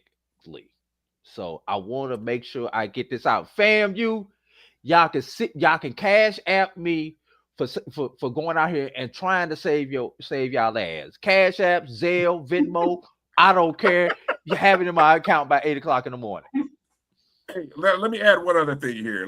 Because I know people are upset with the promoter right now. I will say this. I know I think Haywood Workman is a good dude. Who is the promoter of this event. He's an NBA official, former NBA player. He's trying to do something really great in this space, because I have been saying for a long time, Steve, man, it'd be great to get a basketball event in this state that featured the state schools. Bethune-Cookman, Florida Memorial, Edward Waters, Florida A&M. All four were a part of this, whether it was their men or women's program, right? Now, the part that needs to nobody has spoken publicly about the accreditation, but that's in the back channels, Kelvin. That's people. See, that's the what we call the YNBC, the NNN. That's those folks. That's that network. That's that network that's running around talking about accreditation. So nobody publicly is talking about, but the barbershop is talking. Okay. So, but what I want to say though is the promoter is trying to create a great event, trying to, and I wish whatever it takes for the group of whoever he's working with, because first off, it takes a lot, the fact that he was able to get this at Disney. That's a big undertaking. So, and that same Disney facility is the same facility that they played a nice holiday Thanksgiving hoops tournament in just the week before, right? So it's a first class. They play AAU tournaments, national tournaments in there. That is a first class facility that game or that tournament was played in. So all of those students who came in got a great opportunity. I hate it for the Barber Scotia kids. I hated that this situation went down. Unfortunately, I don't know what the rest of the results were. I mean, you have to follow the individual schools. I saw Edward Waters women defeat Bethune-Cookman's women. I hate it for Florida Memorial beat Tuskegee. Yeah. So I mean, the NAIA's Division IIs, showed up, right? They showed up big time, and I think there's room for these type of events. Now, I wish we could keep it to, and this is where planning comes in, Steve, right? Or Drew. I'd love for this to be something where you could get both men and women's teams from these universities to come compete. Even if they don't play each other, bring both schools, both men and women, because that's where you get a chance to really bring in the fan bases to come and support their institutions. I know that's challenging. It's not easy because of scheduling, and I hope the way this went down doesn't sour people, because it shouldn't, because you got a Disney facility. You're probably on Disney property with your stay. You're practicing, shooting around in a nice court, nice facility. I mean, there's so many pluses. And Haywood Workman, with his background, he's going to have some good sponsors as a part of this. There might be some other things that need some work and some organization as it relates to media. But give me a call, Haywood. Exactly. He did actually start his college career at Winston-Salem State, by the way. Yeah. 1 year. Yeah. So, and he played for my Indiana Pacers. Look, I got love for Haywood Workman. I'm not dissing Haywood Workman. I know people want to throw the promoter under the bus. Pete, that's a big thing these days, right? So I'm not throwing, but there are ways to have better handle this. And I just hope that on Monday, President Johnson issues a statement, because if she knows the president of Barber Scotia, again, they are familiar. I would hope that a statement comes from the president's office apologizing to Barber Scotia and those student athletes for how that communication went out. Because we gotta rise above. We gotta be better. And because if we gonna brag different, and then we gotta lay claim as the top public HBCU, we gotta do that better in our messaging. Two things, Brian. It didn't take till Monday morning for a statement to come out for about Joe Bullitt, so that's bull. Wait until Monday. That's number one. What? Number two, I'm serious. And when I'm lying, y'all stop me. Number two, FAMU 2 times within the last 90 days has put themselves in position with outside events and promoters And neither one of them has been their fault. But what is the common factor in this? Florida A&M, Florida Agriculture and Mechanical University, has been involved in the two biggest HBCU promotional disasters in 2025. Be it their fault or not their fault. And neither one of them you can attribute to them being their fault. They have just happened to be driving down the street when the accident happened. That's all right. We're gonna get it back. We're gonna get back on the good PR side after we win Band of the Year. So hell with y'all. All right. Steve, last comments before we take a break. And actually, we got a football game to talk about. We've talked about everything else but the football game. Any last comments before we take this break, Steve? Hey man, I'm just out here setting up fires and letting them blaze. And HBCU Media Wizard. I like that, EA. The Wizard. You gotta roll with that, Steve. You gotta roll with that. I'm gonna roll with that. I might have a shirt on Celebration Bowl. HBCU Media Wizard. hey Steve, I need you to tell me how many clicks that FAMU is getting on those HBCU game day posts. How much money FAMU has made HBCU game day this year? Don't answer that out loud. I know we helping to pay the bills. That's all I can say. Because people, you helping to fight. Hey, I'm gonna make sure I don't lose any money going to Atlanta with y'all. let's take this break. Speaking of that, Steve will get us in trouble. I'm gonna have alumni all in my text messages later. Doggone it. Speaking of going to Atlanta, let's talk about the last team to earn their trip to Atlanta. That being I almost said Jackson State. The Prairie A&M Panthers. Woo. That's right. Go ahead, get your tickets for this Saturday at the Benz. We're gonna talk about our final participant when we come back. Steve, Brian, AD, you're watching the BCSN Sports Wrap. You're looking for the latest information on Southern University sports, the Southwestern Athletic Conference, and HBCU athletics. There's only one place to go. Tune in to the Carlos Brown Show, exclusively on the Black College Sports Network. Planning an event? From weddings to corporate functions, CMJ Events LLC brings over 15 years of experience to make your vision a reality.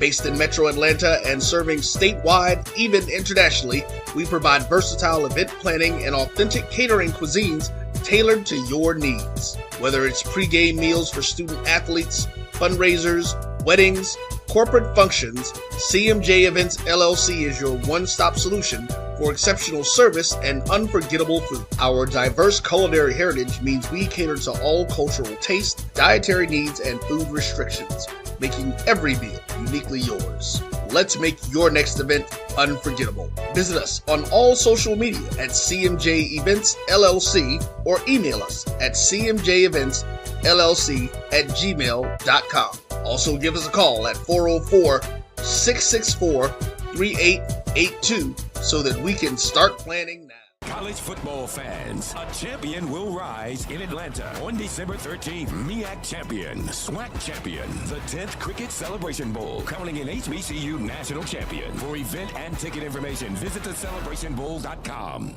Since 2002, Empowerment Resources, Inc., a nonprofit organization, has empowered more than 1,500 youth and adults in Duval and surrounding counties through its programs Journey into Womanhood, Girls Mentoring, Life Skills for Teens, and parenting education coaching. To get involved with programs, volunteer, or donate, visit www.empowermentresourcesinc.org. Follow us on social media, facebook.com/empowerment.resources and instagram.com/empowermentJAX. For over 30 years, HBCU Image has been more than just an apparel store. We've been a movement, a statement, a legacy. We celebrate the pride, the purpose, and the culture that make historically black colleges and universities legendary. HBCU Image, a Kenny T's company. ESPN Events presents Red Lobster Band of the Year. Returning to Atlanta on December 12th, 4 bands will qualify for the big stage, where 2 national champions will be crowned. Follow us for rankings updates throughout the season, and join us on December 12th. For event and ticket information, visit bandoftheyear.com.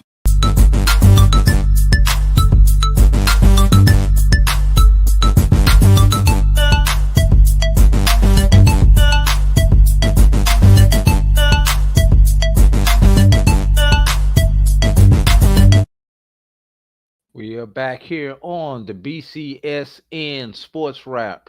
Brian, AD, Steve, Brian, do that thing you always do with the like, follow, and everything like that, man. I hate doing that portion of the show, man, Look, because I I can't mean, never get it right.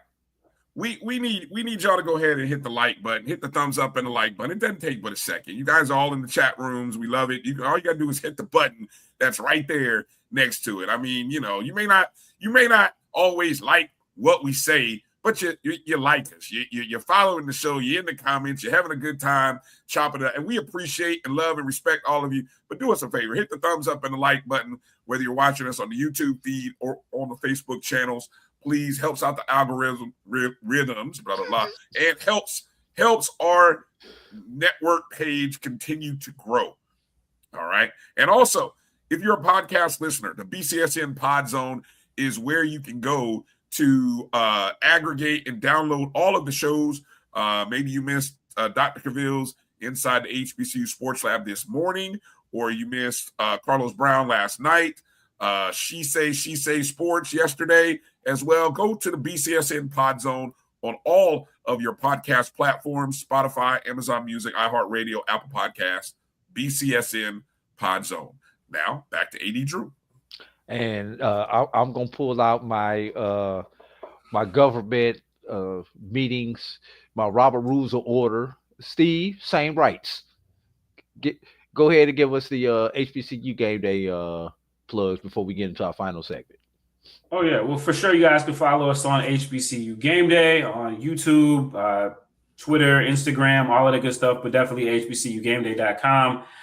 Contrary to popular belief of A&T Roy, he don't know nothing about paying the bills. He writes checks that his football team can't cash, like when he told us last year that A&T was going to put 60 on us, and they had to play with the clock to beat Robert Massey's squad for their one win of the year. Thank you kindly. All right, before we get into this last original recipe ain't tasting so good in Greensboro, is it? I tell you what. Yeah. I think I need to clarify this before we move on. AD, Edwin writes, AD, how is this the promoter and not the AD when it is FAMU who need to certify the game to allow them to play? Edwin, you are incorrect in that statement, Edwin. If FAMU were the host institution, you would be 100% correct. It would be up to them to certify it as a multiple team event. But when it is a neutral event hosted by a promoter or an outside entity outside of a participating institution, then it is up to that person who's putting on the event to certify the event on whatever. And this just does not apply for basketball. And we just in this case, we're talking about a multiple team event, but it could be for a football event, a baseball event, a volleyball event, in any sport that does not fall under the guidelines of a regular season competition. Edwin, I hope I did a better job explaining that to you, but none of the 8 teams who participated were the host institution, so it was not up to them to certify it. And with FAMU being the only men's Division I team, I'm gonna be honest with you, it probably got overlooked. If this had been 4 Division I teams in this event, it probably would have been something that would have been higher on the radar for the people who were organizing this event. I hope I answered your question there, Edwin. Let me ask you a question, Drew, because something that I did read in one of those messages that you sent me, would this event be helped if, say, Orlando, the closest HBCU is Bethune-Cookman? So if Bethune-Cookman if the promoter had gone to Bethune to sort of be a host of this event, like, the promoter saying, hey, I've got the facility, I've got the partnership with Disney, I got all this stuff, but I need you as the Division I institution to be the host. Would that have helped? Could that have resolved some of the issues that occurred? Yes, because Bethune-Cookman would have been more heavily involved in the process. So yes, you are correct with that. If they would have done that. Now, one last thing before we move on, because we done beat this horse to death. Next year, when they come with the 32 game limit, this will not matter because you will no longer have to certify events as multiple team events. So this is a 1 year blip on the radar, a 1 year anomaly that fell through the cracks of the black and white of the rule book. And that's what those people in compliance get paid to know. Just like I pay my attorney to keep me out of trouble. And if I get in trouble, it's his fault, not mine. If I gave him all the documentation that he needs, it's the same thing. Let's move on to before we move on to a bowl game that we know the opponents and who's going to play. There are 4 teams on the FBS level who said no to bowl games. They refuse to participate. And Brian, one of them is your team. Uh, Notre Dame, Kansas State, Iowa State, and Baylor decided to opt out of playing in bowl games that are not a part of the playoffs. And I'm picking this up from Athlon Sports. So the college 2025 college football playoff field was unveiled on ESPN Sunday. Indiana, Ohio State, Georgia, Texas Tech, Oregon, Ole Miss, Texas A&M, Alabama, Oklahoma, Miami, Tulane, and James Madison will make up the 12-team field. It started with Notre Dame was the first to opt out, followed by Kansas State, followed by Iowa State, and the last team to opt out is Baylor. Statement from Baylor: we have declined the opportunity to play in a bowl as we've already progressed deeply into the all-season timeline of preparedness for the 2026 season. So, True. I kind of figured this would be a result of the 12-team playoff. But one team, we've already had our playoffs on the FCS level. Now it's bowl season, everybody. And the participants are now set for the 2025 wrong graphic, Cricket Celebration Bowl. So great game yesterday. Prairie View defeated Jackson State by a score of 23-21. Of Prairie View came out early, got the first touchdown. Jackson State quickly responded. Prairie View was going down again. Jackson State defense held Prairie View to 3 field goals. Actually took the lead late before before Prairie View was able to come back and win the game. Cameron Peters on the day, 17 of 28, 294 yards, 1 touchdown, 1 INT. Jacoby Morgan was only 2 of 6 on the day for 4 yards with the longer 2, but he did rush the ball 2 times for 28 yards and 1 touchdown. And it was on that touchdown play where he apparently re-injured the foot that he had injured earlier this year, which forced Jared Lockhart to come off of the bench, came out of the bullpen, went 6 of 9 for 156 yards, 1 touchdown, 1 INT. And fellas, great entertaining game. Great drive there in the fourth quarter by Prairie View. A drive that took up almost, let me see if I could get this, that took up 9 minutes and 36 seconds. They got all the way down on the JSU 1 yard line before they fumbled the ball, and the defense came out and held the Tigers.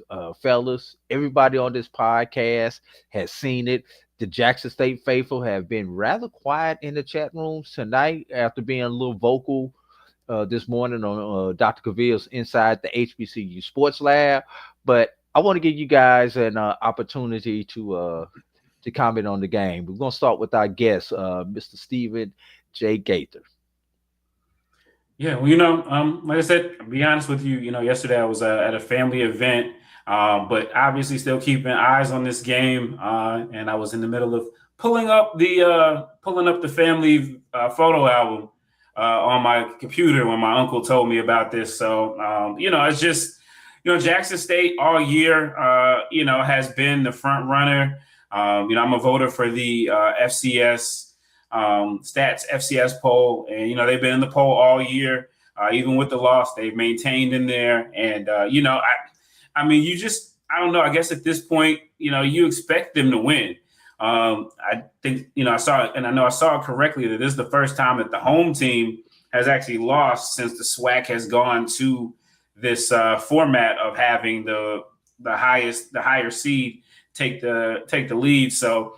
I expected Jackson State to pull it out, but you figure with the inexperience at quarterback and just the injuries, it's going to be a little bit. It wasn't going to be maybe as easy as people thought it was going to be, and give all the credit that you can to Tremaine Jackson and his staff. I mean, all year, when he came in, people were like, "Well, this ain't D2." All of that stuff. We talked about that already. Even though Chennis Berry last year showed us that you can come in from D2 in year one and get it cooking. We heard about how the Jackson State, Alabama State game was not only the SWAC game of the year, some people said the decade even, but how basically Prairie View shouldn't even be there. So, you take all that as fuel to the fire. They come into Jackson, which I'm sure was a hostile environment for them. It's one of the great environments. I love going to games at JSU for sure. So, they literally came from Texas, them against the world, and they came out victorious. And obviously, this is something that, a year ago to this day, I believe, AD, if I'm not mistaken, that was when Valdosta State lost in the national championship, and Tremaine Jackson was introduced. Well, as announced, the news broke that he would be the head coach. So just to see where this program has come in a year is super amazing. With that Jackson State machine, they've had things rolling. Minus the year that you guys clipped them. So it's I think it was good for HBCU football that it was a tightly contested game. And that, we saw, everybody, the foregone conclusion that a lot of people thought that they had for a lot of this season is no longer there. And we'll see both these guys in Atlanta. So I'm excited. I'm excited to see some fresh blood. I'll be honest. Yeah. Well, I don't know if it was a year ago today, Steve, but I know on this date in 1941 was the day that will live in infamy. I don't know how many of you guys actually realize that this is Pearl Harbor Day.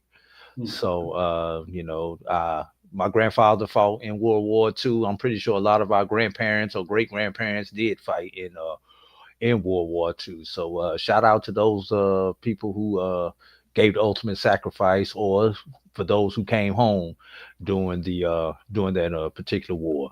But Brian, that was a terrible segue by me as a host. So absolutely awful. I thought you were going to go. People died in the oceans, but yes. And so did Jackson State's hopes yesterday. But anyway, Brian. Oh Lord have mercy! I thought you were going to go with yesterday will live as a day in infamy for Jackson State fans. I thought that's where you were going with that. But anyways, yes, it was a horrible transition, Drew. Horrible. At least I recognize, man. Brian, save me. Save me, man. I don't know. I'm going to try. I'm going to get in trouble myself, probably.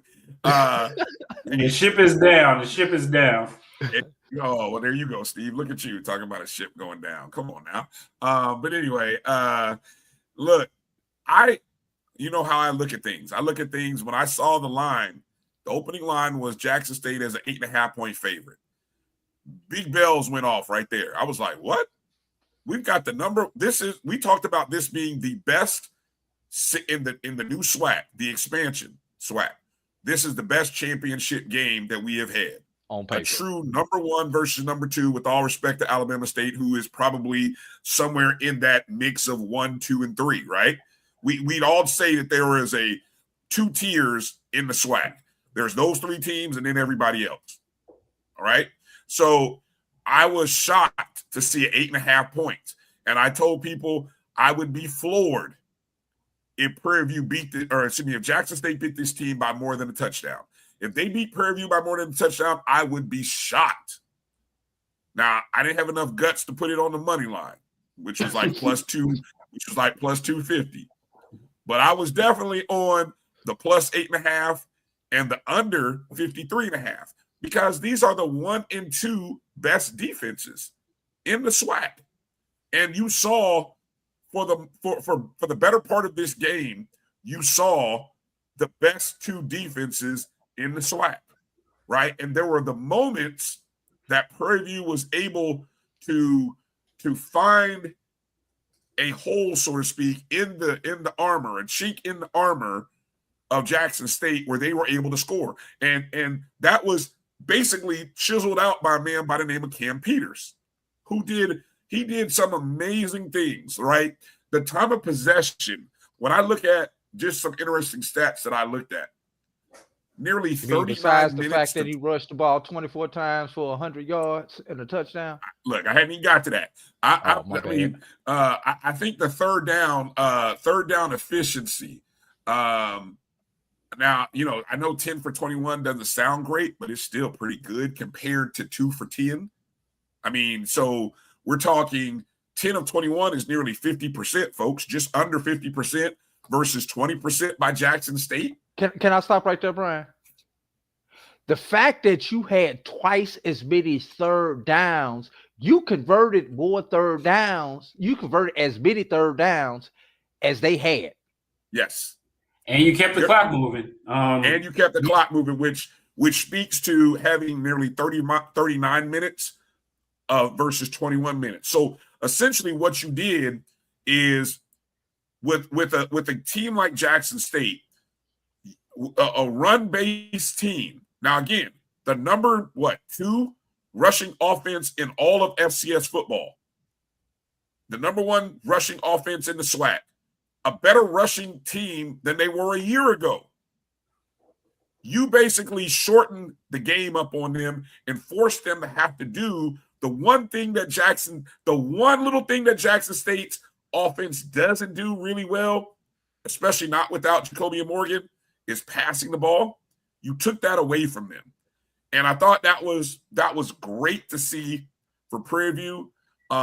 They held Jackson State rushing to 84 yards.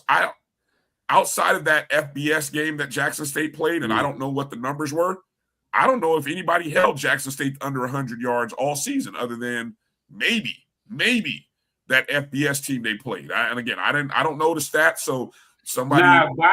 I'm sorry. I'm thinking of Alabama State, but yeah, I was thinking of them against UAB. But yeah, it's nobody else did that. So that was like some key stats that stood out to me. Now, and still, the Prairie View driving for the knockout punch on a long drive and then fumbling.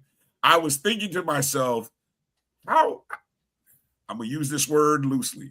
Sometimes in order to win a title, there needs to be a little bit of luck on your side, right? There needs to be some good things need to happen. So don't get mad at me when I say this, but man, Jackson State, how many times can they keep coming up making a play like to just save a season, save a game? And so I thought when they forced that fumble, I'm like, oh God, here comes the Jackson State second half. Here they come. I had even sprinkled a little on Jackson State to win, because at that point I was thinking they might win this thing actually, because they were plus money to win in the second half. And and Prairie View's defense showed up. And yes, they were more physical. They were very disciplined for the most part. Both teams had 8 penalties, so kind of it is what it is. So kudos to Prairie View for being able to overcome that particular play where you got a chance to really kind of knock Jackson State out, but you fumbled it. And then the last thing I want to mention, because I saw a couple of people talk about that Jacoby and Morgan should have started. Should he have started? I bet if TC Taylor is being truthful and honest with anybody who asked him, I bet he wrestled with that decision for probably about 48 hours leading up to the game. Well, I mean, it's potentially his last game in college. Yeah, you know, exactly. If he was clear, he wants to play. Right. So how do you not give the ball to the guy who has meant so much to your program, so much to your early coaching career at Jackson State? How do you not give him an opportunity? Right. And so when he made that scramble, and even before he made that scramble, he didn't look himself. And I saw Mr. Campbell, I saw Steve Campbell. I enjoyed watching their live watch party. They were talking about this. He didn't look himself, and I wasn't sure that he could run. And right as everybody was saying, I don't think he can run, he breaks off a run, and you're like, oh my God, who is this guy? And then he comes up hobbled, and you're like, oh, did he sacrifice himself to give his team that tie at 7-7? Because we didn't see him after that. He didn't play anymore after he scored that touchdown. He was done. His day was over. So those are tough decisions that coaches have to make. And I know you can look at it and say, I would have stayed with Lockhart unless Lockhart had a situation and then you bring in Morgan as the backup. But I certainly understand going to Morgan to start that game. And, you can't take away from him. The kid wanted to go for it. That was a nice run, a great run. I didn't think he'd get there, but he did. And, he paid the price. And that was the end of his season. His college career. Yeah, last play of his college career. He sold out. He went all out. And, unfortunately, the rest of that game didn't go Jackson State's way. But all credit to Prairie View A&M, the best defensive team in the SWAT, hands down. They stepped up when they had to. Yeah, definitely. Which now we have. Look, I don't know how good the game is going to be on Saturday, everybody, and I think it is going to be a damn good game. But the game is going to almost be anticlimactic when we have to deal with the press conferences of these two characters, these two individuals, because I think this is the Super Bowl of media, Super Bowl of sound bites with Tremaine Jackson and one Chennis Berry. I don't know which one is a better motivational speaker, because kids will run through the wall for either one of these two guys. Fellas, before we even get into the game, let's just talk about these two coaches, their stories. 2 years ago, Chennis Berry is coaching Division II ball. Last year, Tremaine Jackson is coaching Division II ball. Tremaine Jackson takes a team, Colorado Mesa, a team that had not been doing so hot, got them to the playoffs, goes to Valdosta State. And if anybody understands the pressure cooker at Valdosta State is like Alabama or Ohio State on the Division II level. He was the first black coach in the conference's history. Yes. I hadn't even got that far, Steve, but yes, thank you. It was 2023. And you are the first African American head coach in the Gulf South Conference. R.I.P. So, but maybe that's why they died. Who knows? But anyway, did I say that out loud? You did. Damn, I gotta stop doing that. Anyway, but instead he gets to the national championship game. Less than 365 days later, he will be going to another national championship game this time, the HBCU national championship game that we call the Cricket Celebration Bowl. Chennis Berry, the winner of 30 consecutive conference games over two divisions, over two conferences. Fellas, let's talk about these coaches. You started off this time, Brian. It just goes to show that what any good administrative leader at a FCS school should be looking at is how coaches build programs. Not just what they say, but how they do it. And if you watched how not only Tremaine Jackson went from his first year at Valdosta State to was he there for 3 or 2 years? 2 years. What he went from his first year to his second year. It was 3. Okay. I thought it was 3. Okay. That's even better because here's why. Look at what he did in year 1 to year 3. Look at what Chennis Berry did from year 1 at Benedict to year 3. The process that those two men took to get to their level of success can be replicated at your FCS school. So, there are schools that are in the hunt or maybe in the hunt for college coaches.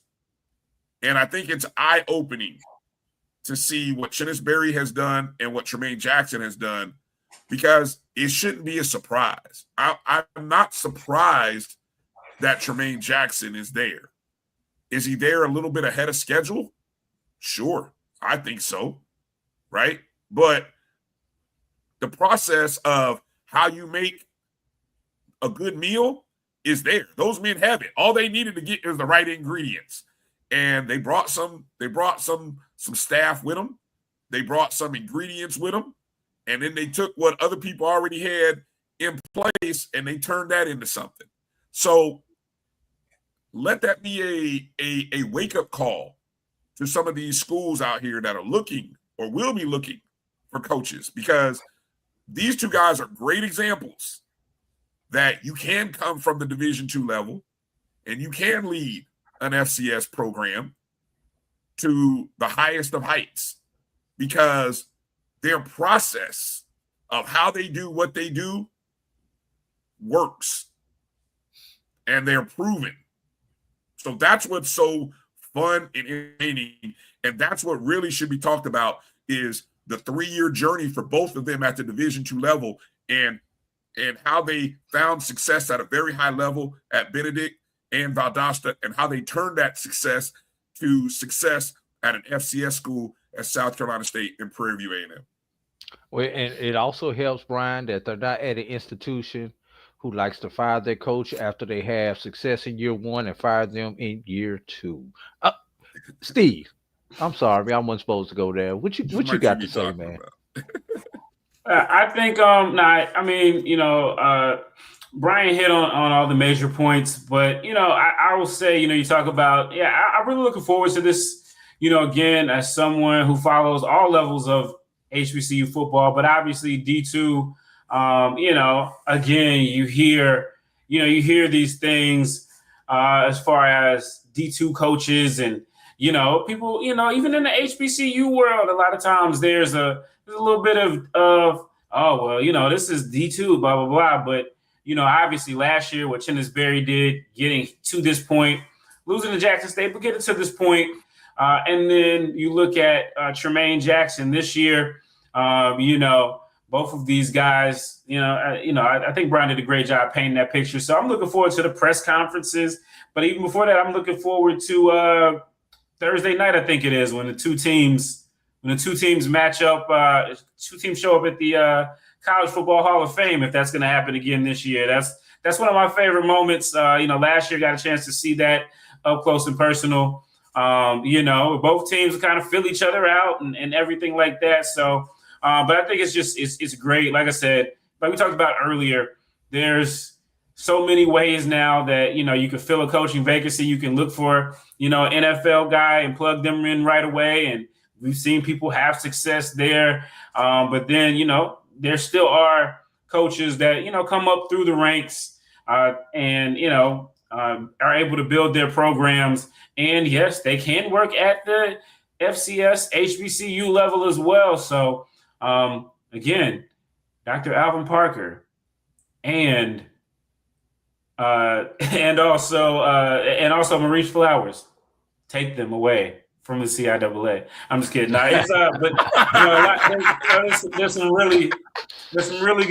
really good program builders out here. So I'm excited to see both of them, and good for both fan bases. People like to give Prairie View A&M a lot of smoke. I don't know a lot of Prairie View A&M alumni, but I'm looking forward to seeing what their energy is like. There's only so many teams you can get in the MEAC. And so, South Carolina State keeps showing up. So I enjoy their energy. Looking forward to seeing how they match the energy there. And Atlanta should be a blast. So I'm looking forward to it. I'm glad I waited till after the Jackson State game to book my room. The rates did go down a little bit. So, I'm excited. Shame on you, Steve. You should have had your room booked months ago. And for all those folks from Jackson State, I'm glad it's not Thursday. To be honest with you, why y'all turning in y'all rooms? This is the Super Bowl. You should be there no matter if your team is there or not. Support the swag, support the MEAC, support your conference. Get your tickets now.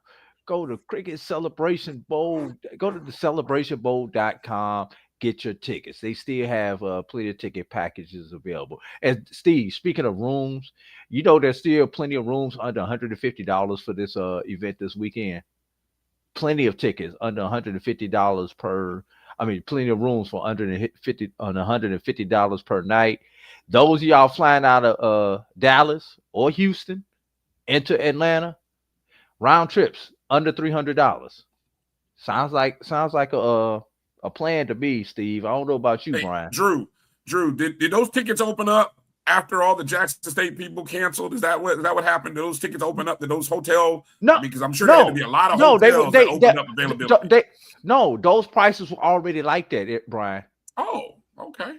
Those hotel prices were already there, the $139 to $149 range. There were plenty of prices that were still there. At that, obviously some of them are closer, some of them are further, but everything's a reasonable drive into downtown Atlanta. Hey, Steve, I'm just to put you on the spot. In addition to the football game this Saturday, we've got another event coming up Friday, right? That you have been so gracious enough as to provide us updates and information all year long. So I'm going to give you a few moments to talk about the band of the year and what it was like for you to be able to keep the public informed about the rankings, the voting. And I'm pretty sure you took some heat also, and all you did was regurgitate the information that was given to you. But I'm pretty sure you got some comments about some of the rankings also. Yeah, I've just accepted that's my light in life. Just take the heat. So it is what it is. Now, it's first off, I definitely want to thank John Grant, the executive director of the MEAC SWAC Challenge and the Celebration Bowl, both of them by Cricket, for giving HBCU Game Day the opportunity to be the media outlet to debut the rankings on a monthly basis since last year. Since the inaugural event 2 years ago. So it's a huge honor for us. And so definitely take pride in it. And it definitely, it's fun when I get the rankings and I'm like, oh, I kind of already know what's going to happen on social media. So when I saw the finalists, I was like, oh, this is going to be fun. This is going to, this is going to be fun when you talk about Virginia State and North Carolina A&T, who were, number one all year, but they were not in the rankings. Although And, early in the year when, Mr. Grant, kind of told me about the changes that were going to go on, I was like, okay, we're going to do everything we can to educate the folks on how the process is going to work, how it's changing, how it's evolving this year. And, we have done that from the very beginning, telling people that once you get in the top 5, things are going to change and, everybody's going to be kind of viewed the same. I guess people either didn't read it, which doesn't shock me at all, or they just totally ignored it. And then, we see how things changed up. And then obviously, I don't know, it's just been interesting, even with the schools who decided to opt out of this. That has also fed this event, as they say, all publicity is good publicity for the most part. So, yeah, EA, I'm a judge. Yep, I'm a judge. I'm only grading the marching 100. So there we go. But it's it's definitely exciting. I love this event. The fact that it does give a chance for the Division II ranks. So we've had Virginia State the first couple of years as well. They're not here this year, but there's Miles College, who's the defending champion on the Division II level. Got a chance to witness them last year, and their band director, Mr. Snipes, he talked about how important this was to him. And so Fayetteville State, we're used to knocking them around, but they got a little bit of money over there in Cumberland County. So their band, they've made some improvements. If you like those colors and all of that stuff. But the Marching Bronco Express, we call them the Diet Red Sea of Sound. I'm just kidding. They are, they're excited as well. So I love the excitement on the Division II ranks because, a lot of the Division I's, they've already got a lot of national acclaim. And so, again, you saw some of them opting out. Nobody from Division II was opting out at all. So excited for them. And then obviously we've got, FAMU's coming back as the defending champion. They took down North Carolina A&T last year. So, we'll see. Give me that goofy grin again, Steve. Do that goofy grin again. Do that goofy grin again when you said that. And I see Troy is still throwing a fit there. So FAMU back as well, and then Southern. I really love Southern being in this. I'm gonna be real with you. My 2 favorite bands are Southern and Norfolk State. So Norfolk State hasn't gotten there yet, but I'm happy to see Southern there. Love the Human Jukebox. Besides, I love the media team, even though they step in front of me every time, just like every other media team does. So maybe I'll just go up to the top this year. But Human Jukebox, there's been a lot of talk and discussion from certain corners that say, oh, well, this is for a MEAC band, or this is for an East Coast band, that a SWAC band. And no, they don't mean, and they don't mean FAMU. This is their words. They mean a real SWAC band would not get a chance again to be in the running. And so, and I just remember we had the introductory press conference at the start of the year. AD, I appreciate all your help as well. I remember I asked the band director over at Southern, is this a goal for them? Obviously, we didn't know exactly what was going to happen with, their neighbors to the east, but, they said that, they would love to get here, and now they're here. And who's to say they can't win it all? And then what will the naysayers say if they happen to win it all, So, you're never going to be able to make everybody happy in this. Bands are tough, from the start of HBCU game day, I always understood that bands are important.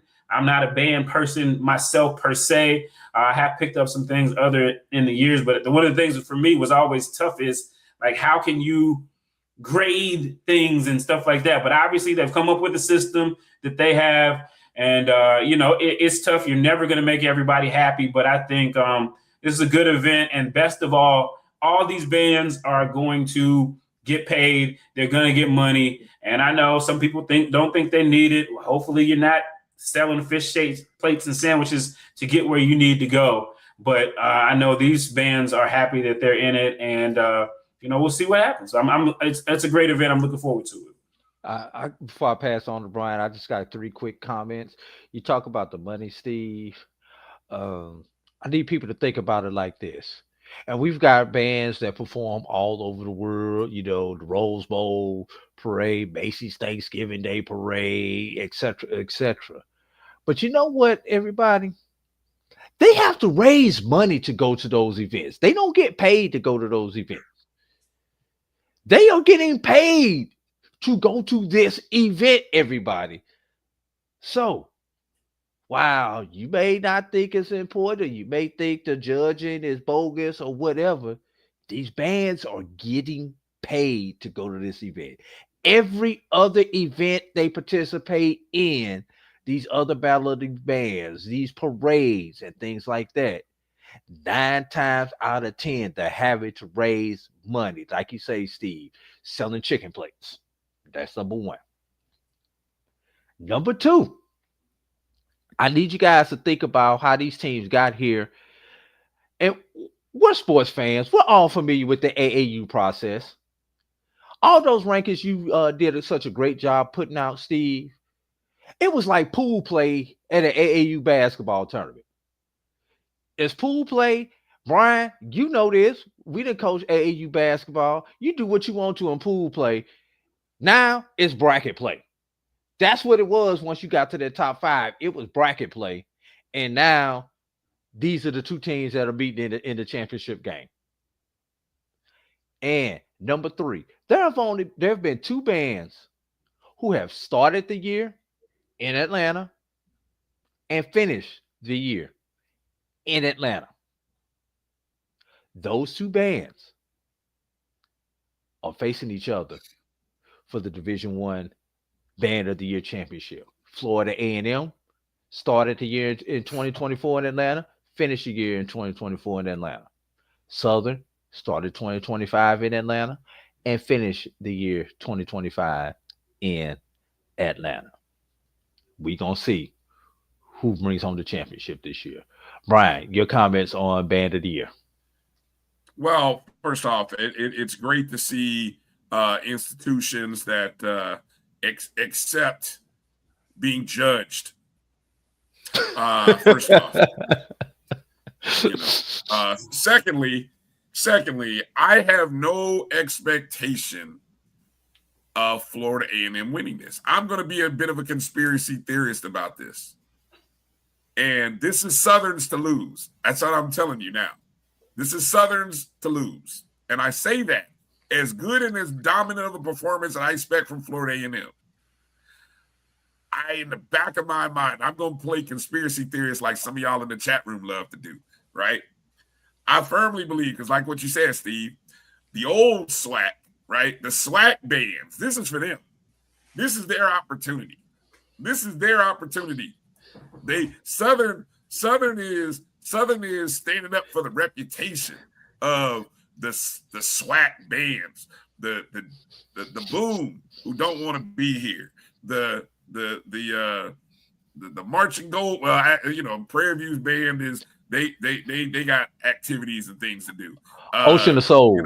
The Ocean of Soul for all the SWAC bands that are worth the doggone. The famed Grambling State Tiger Band, all them old SWAC bands, right? This is for them. Southern is standing on business for y'all. And in order to keep this thing alive and to give those, especially the boom, to give them hope for another year, Southern needs to win this. So it's Southern's to lose. They're the one with the pressure. Florida A&M already got one of these. We don't want every particular title, any judging recognition. We didn't want it all. This is Southern's time. So it's Southern's to lose. Now, with that said, it don't take but one little flub for the door to be open and FAMU for to take it. I'd be curious to see if both defending champions repeat. I don't think it'll happen. I would love to see it happen. I don't think it'll happen, but I expect a good show either way. And, hopefully people tune in. If you're not going to be going to the show live, make sure you tune in to watch it. Where can they watch it, guys? So on ESPN, I believe it's on 3, Steve. Am I correct on that? If Basically, 3 is still a ESPN+. thing. I Yeah, don't know. It's on digital. It's got a Yeah, 3 it's is digital. nothing but It's all digital. it's on digital. Okay. Yeah. It's on the ESPN app. Get the app. Yeah. If you don't So have it. yeah, I like I said, I expect a good show. And then we'll go from there. We'll see what happens. But I think it's good to see. I'm a little sensitive when it comes to rankings and all that stuff right now. So don't ask me my opinions about rankings because you can't rank somebody and then all of a sudden at the last minute pull the pool rug play, from Brian. under It them was pool play. The pull rankings were pool play. You can't rank somebody and then pull the ball from them like Lucy on to Charlie Brown. At the last minute, right as you're coming up, you can't just yank the ball out and say, "Oh no, you've been moved down." So Brian, I actually pool play. okay, pool play. But see, nobody ever that's the problem. The problem is transparency in all of these, and I still don't know if people understand.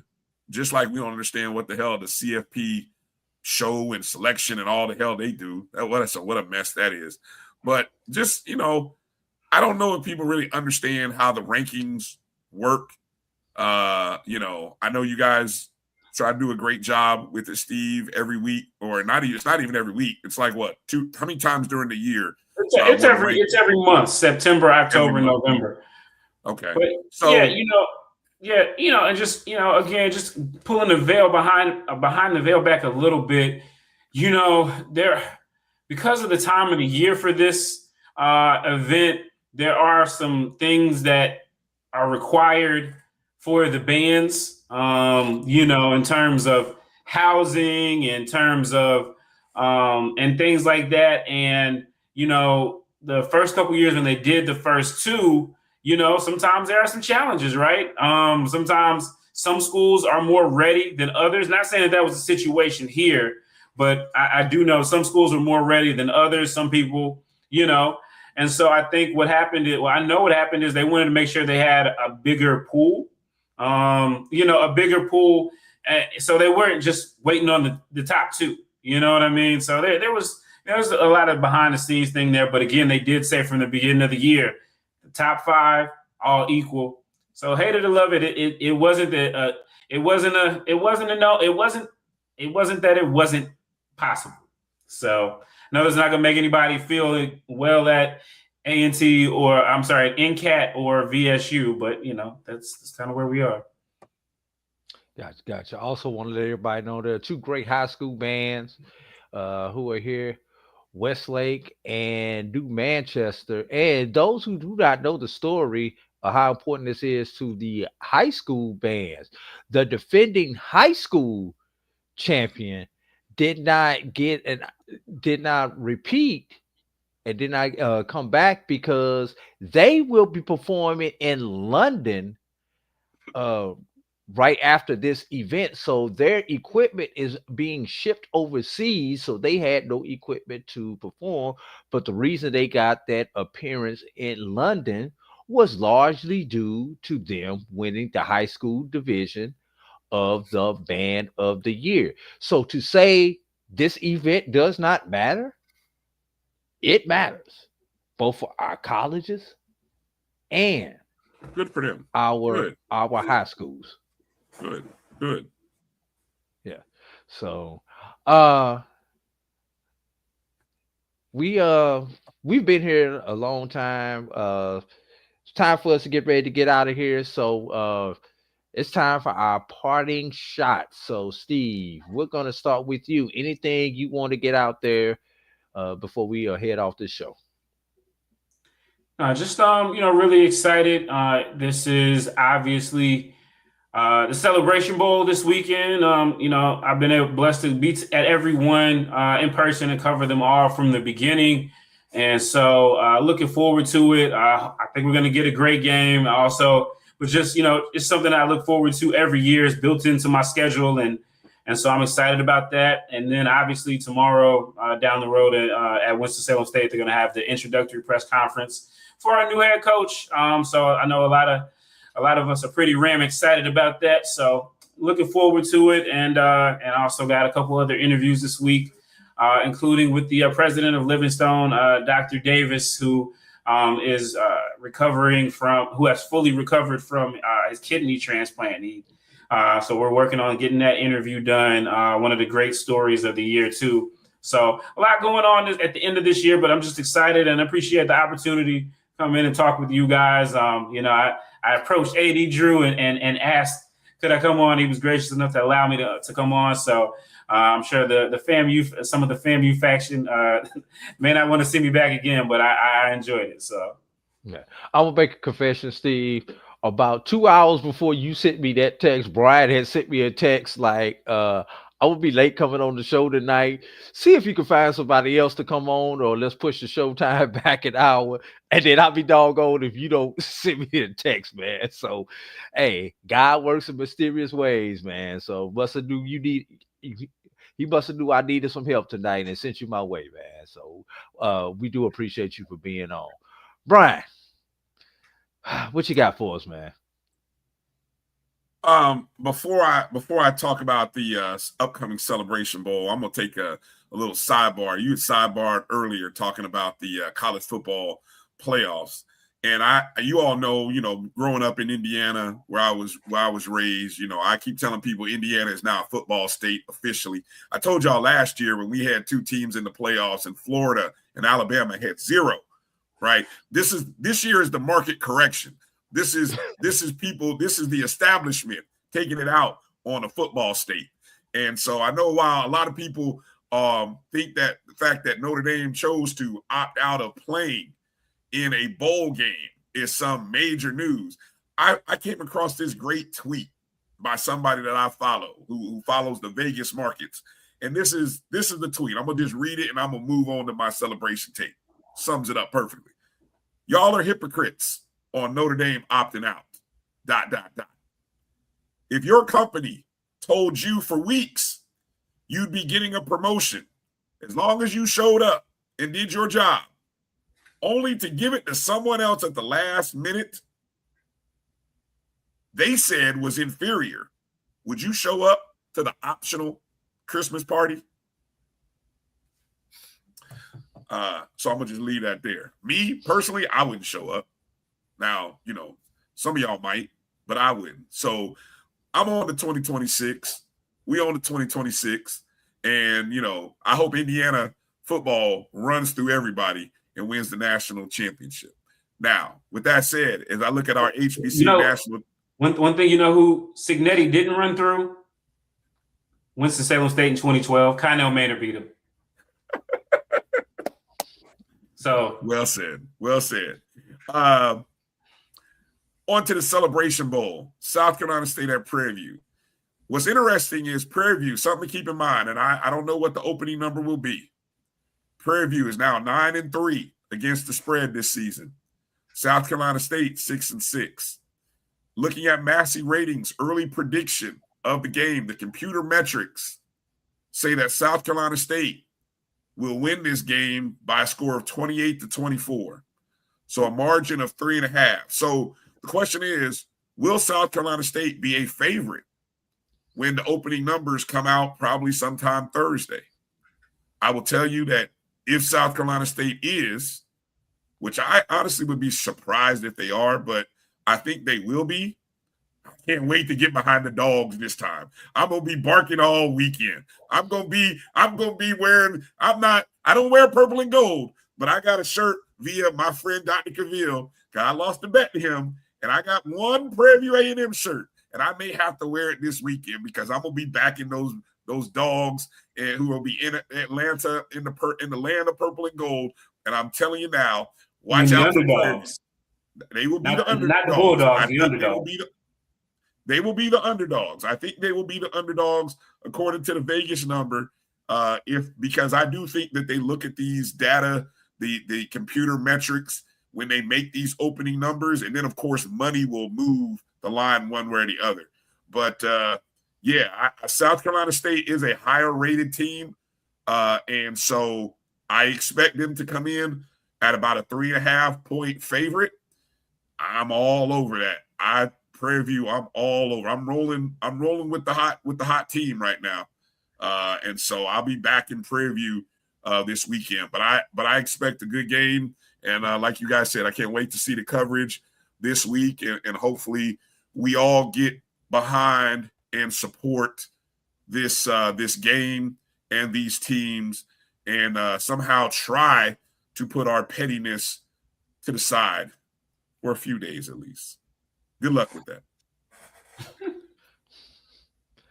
Wow, I cannot dive into the game this week, for obvious reasons, because I am on staff for the Cricket Celebration Bowl and the Red Lobster Band of the Year. I am a little bit sad, fellas. It's been 16 weeks, fellas, and it comes to an end no matter who wins on Saturday. About 3:30 Eastern time, we'll be having a press conference. The last shall be first, and the first shall be last. Well, if you do not want to be the first one into the post-game press conference, those who do not know, the losing team always goes first. Remember, I said the last shall be first, and the first shall be last. So you want to be the last team to talk to the media for the 2025 season in an official capacity. Who will that be? We don't know. But what I can tell you, we have two great coaches. We have two great institutions. And I am just so excited for this game on this Saturday. I need some other people to get excited with me. I'm excited, Drew. I'm excited. Let's go. If you are in Atlanta, if you're within a 2-hour ride of Atlanta, gas your car up and get here. Mm-hmm. If you are not within that and you are not financially able to get here to Atlanta to have your butt in a seat for Friday night and or Saturday morning, afternoon, turn on your TV, your phone, your tablet, your computer, whatever device you need to, and watch. What will be the attendance, fellas? Don't answer that right now. I don't want to get in trouble. What will be the viewership? That's probably even more important. How many eyeballs will we have on this game?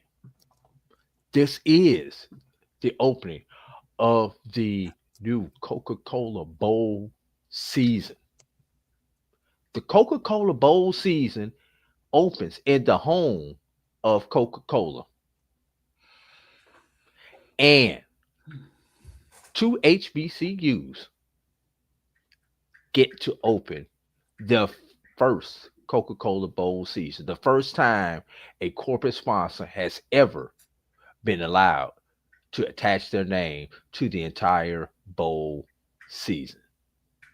How special is that, y'all? That we get to be the first ones to open this up. There's only one first time, everybody. You remember your first time? One of these teams on Saturday will remember their first time that they opened the Coca-Cola Bowl season. What if you had a bad first time? Do you forget it? There will be one team that's going to have that bad first time, Brian. I'm sorry. Never happened.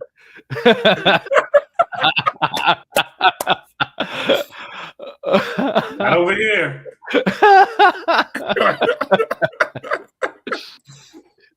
Oh, man. Steve, plugs, last time. Yeah, make sure you guys follow HBCU Game Day on all the platforms. And if you so choose, follow me on Twitter at Stephen J. Gaither. And also my WSSU page, WSSU Ram Nation. All right. Brian, plugs.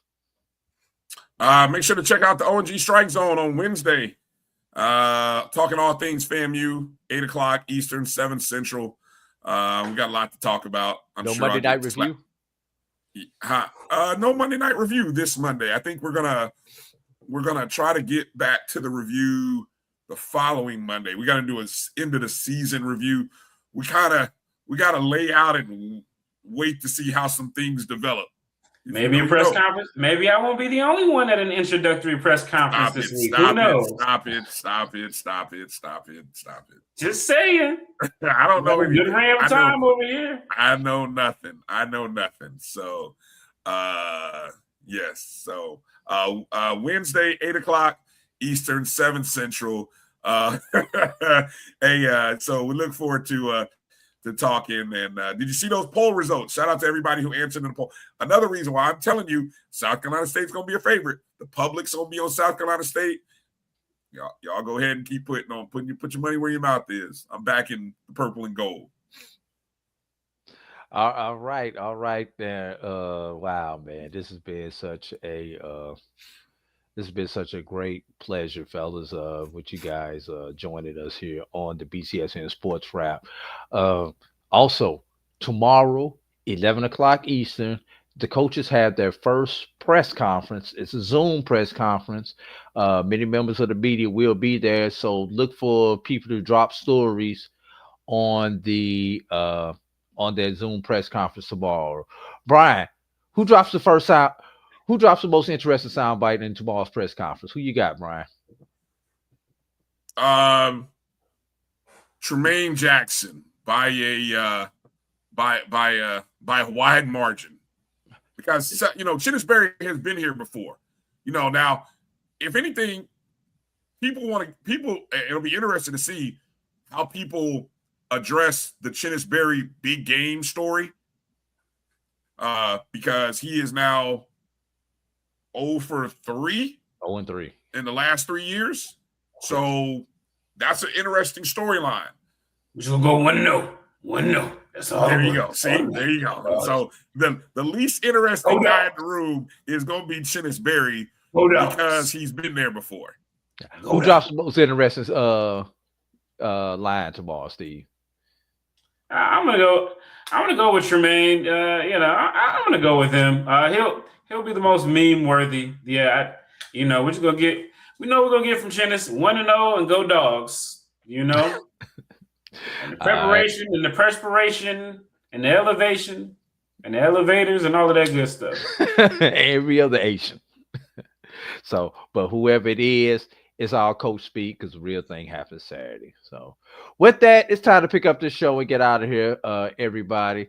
Thank y'all for joining us here on another Sunday night. You could have been anywhere, and you could have been watching anybody, but you chose to spend it with us and to watch it with us. So for our guest, Stephen J. Gaither, for my co-host, Brian Fulford, this is AD Drew.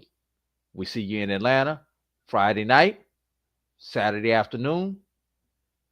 Thank y'all for coming out. Atlanta. Travel light, everybody. Of the purple and gold. Better be there. Well, holla, everybody. Travel light.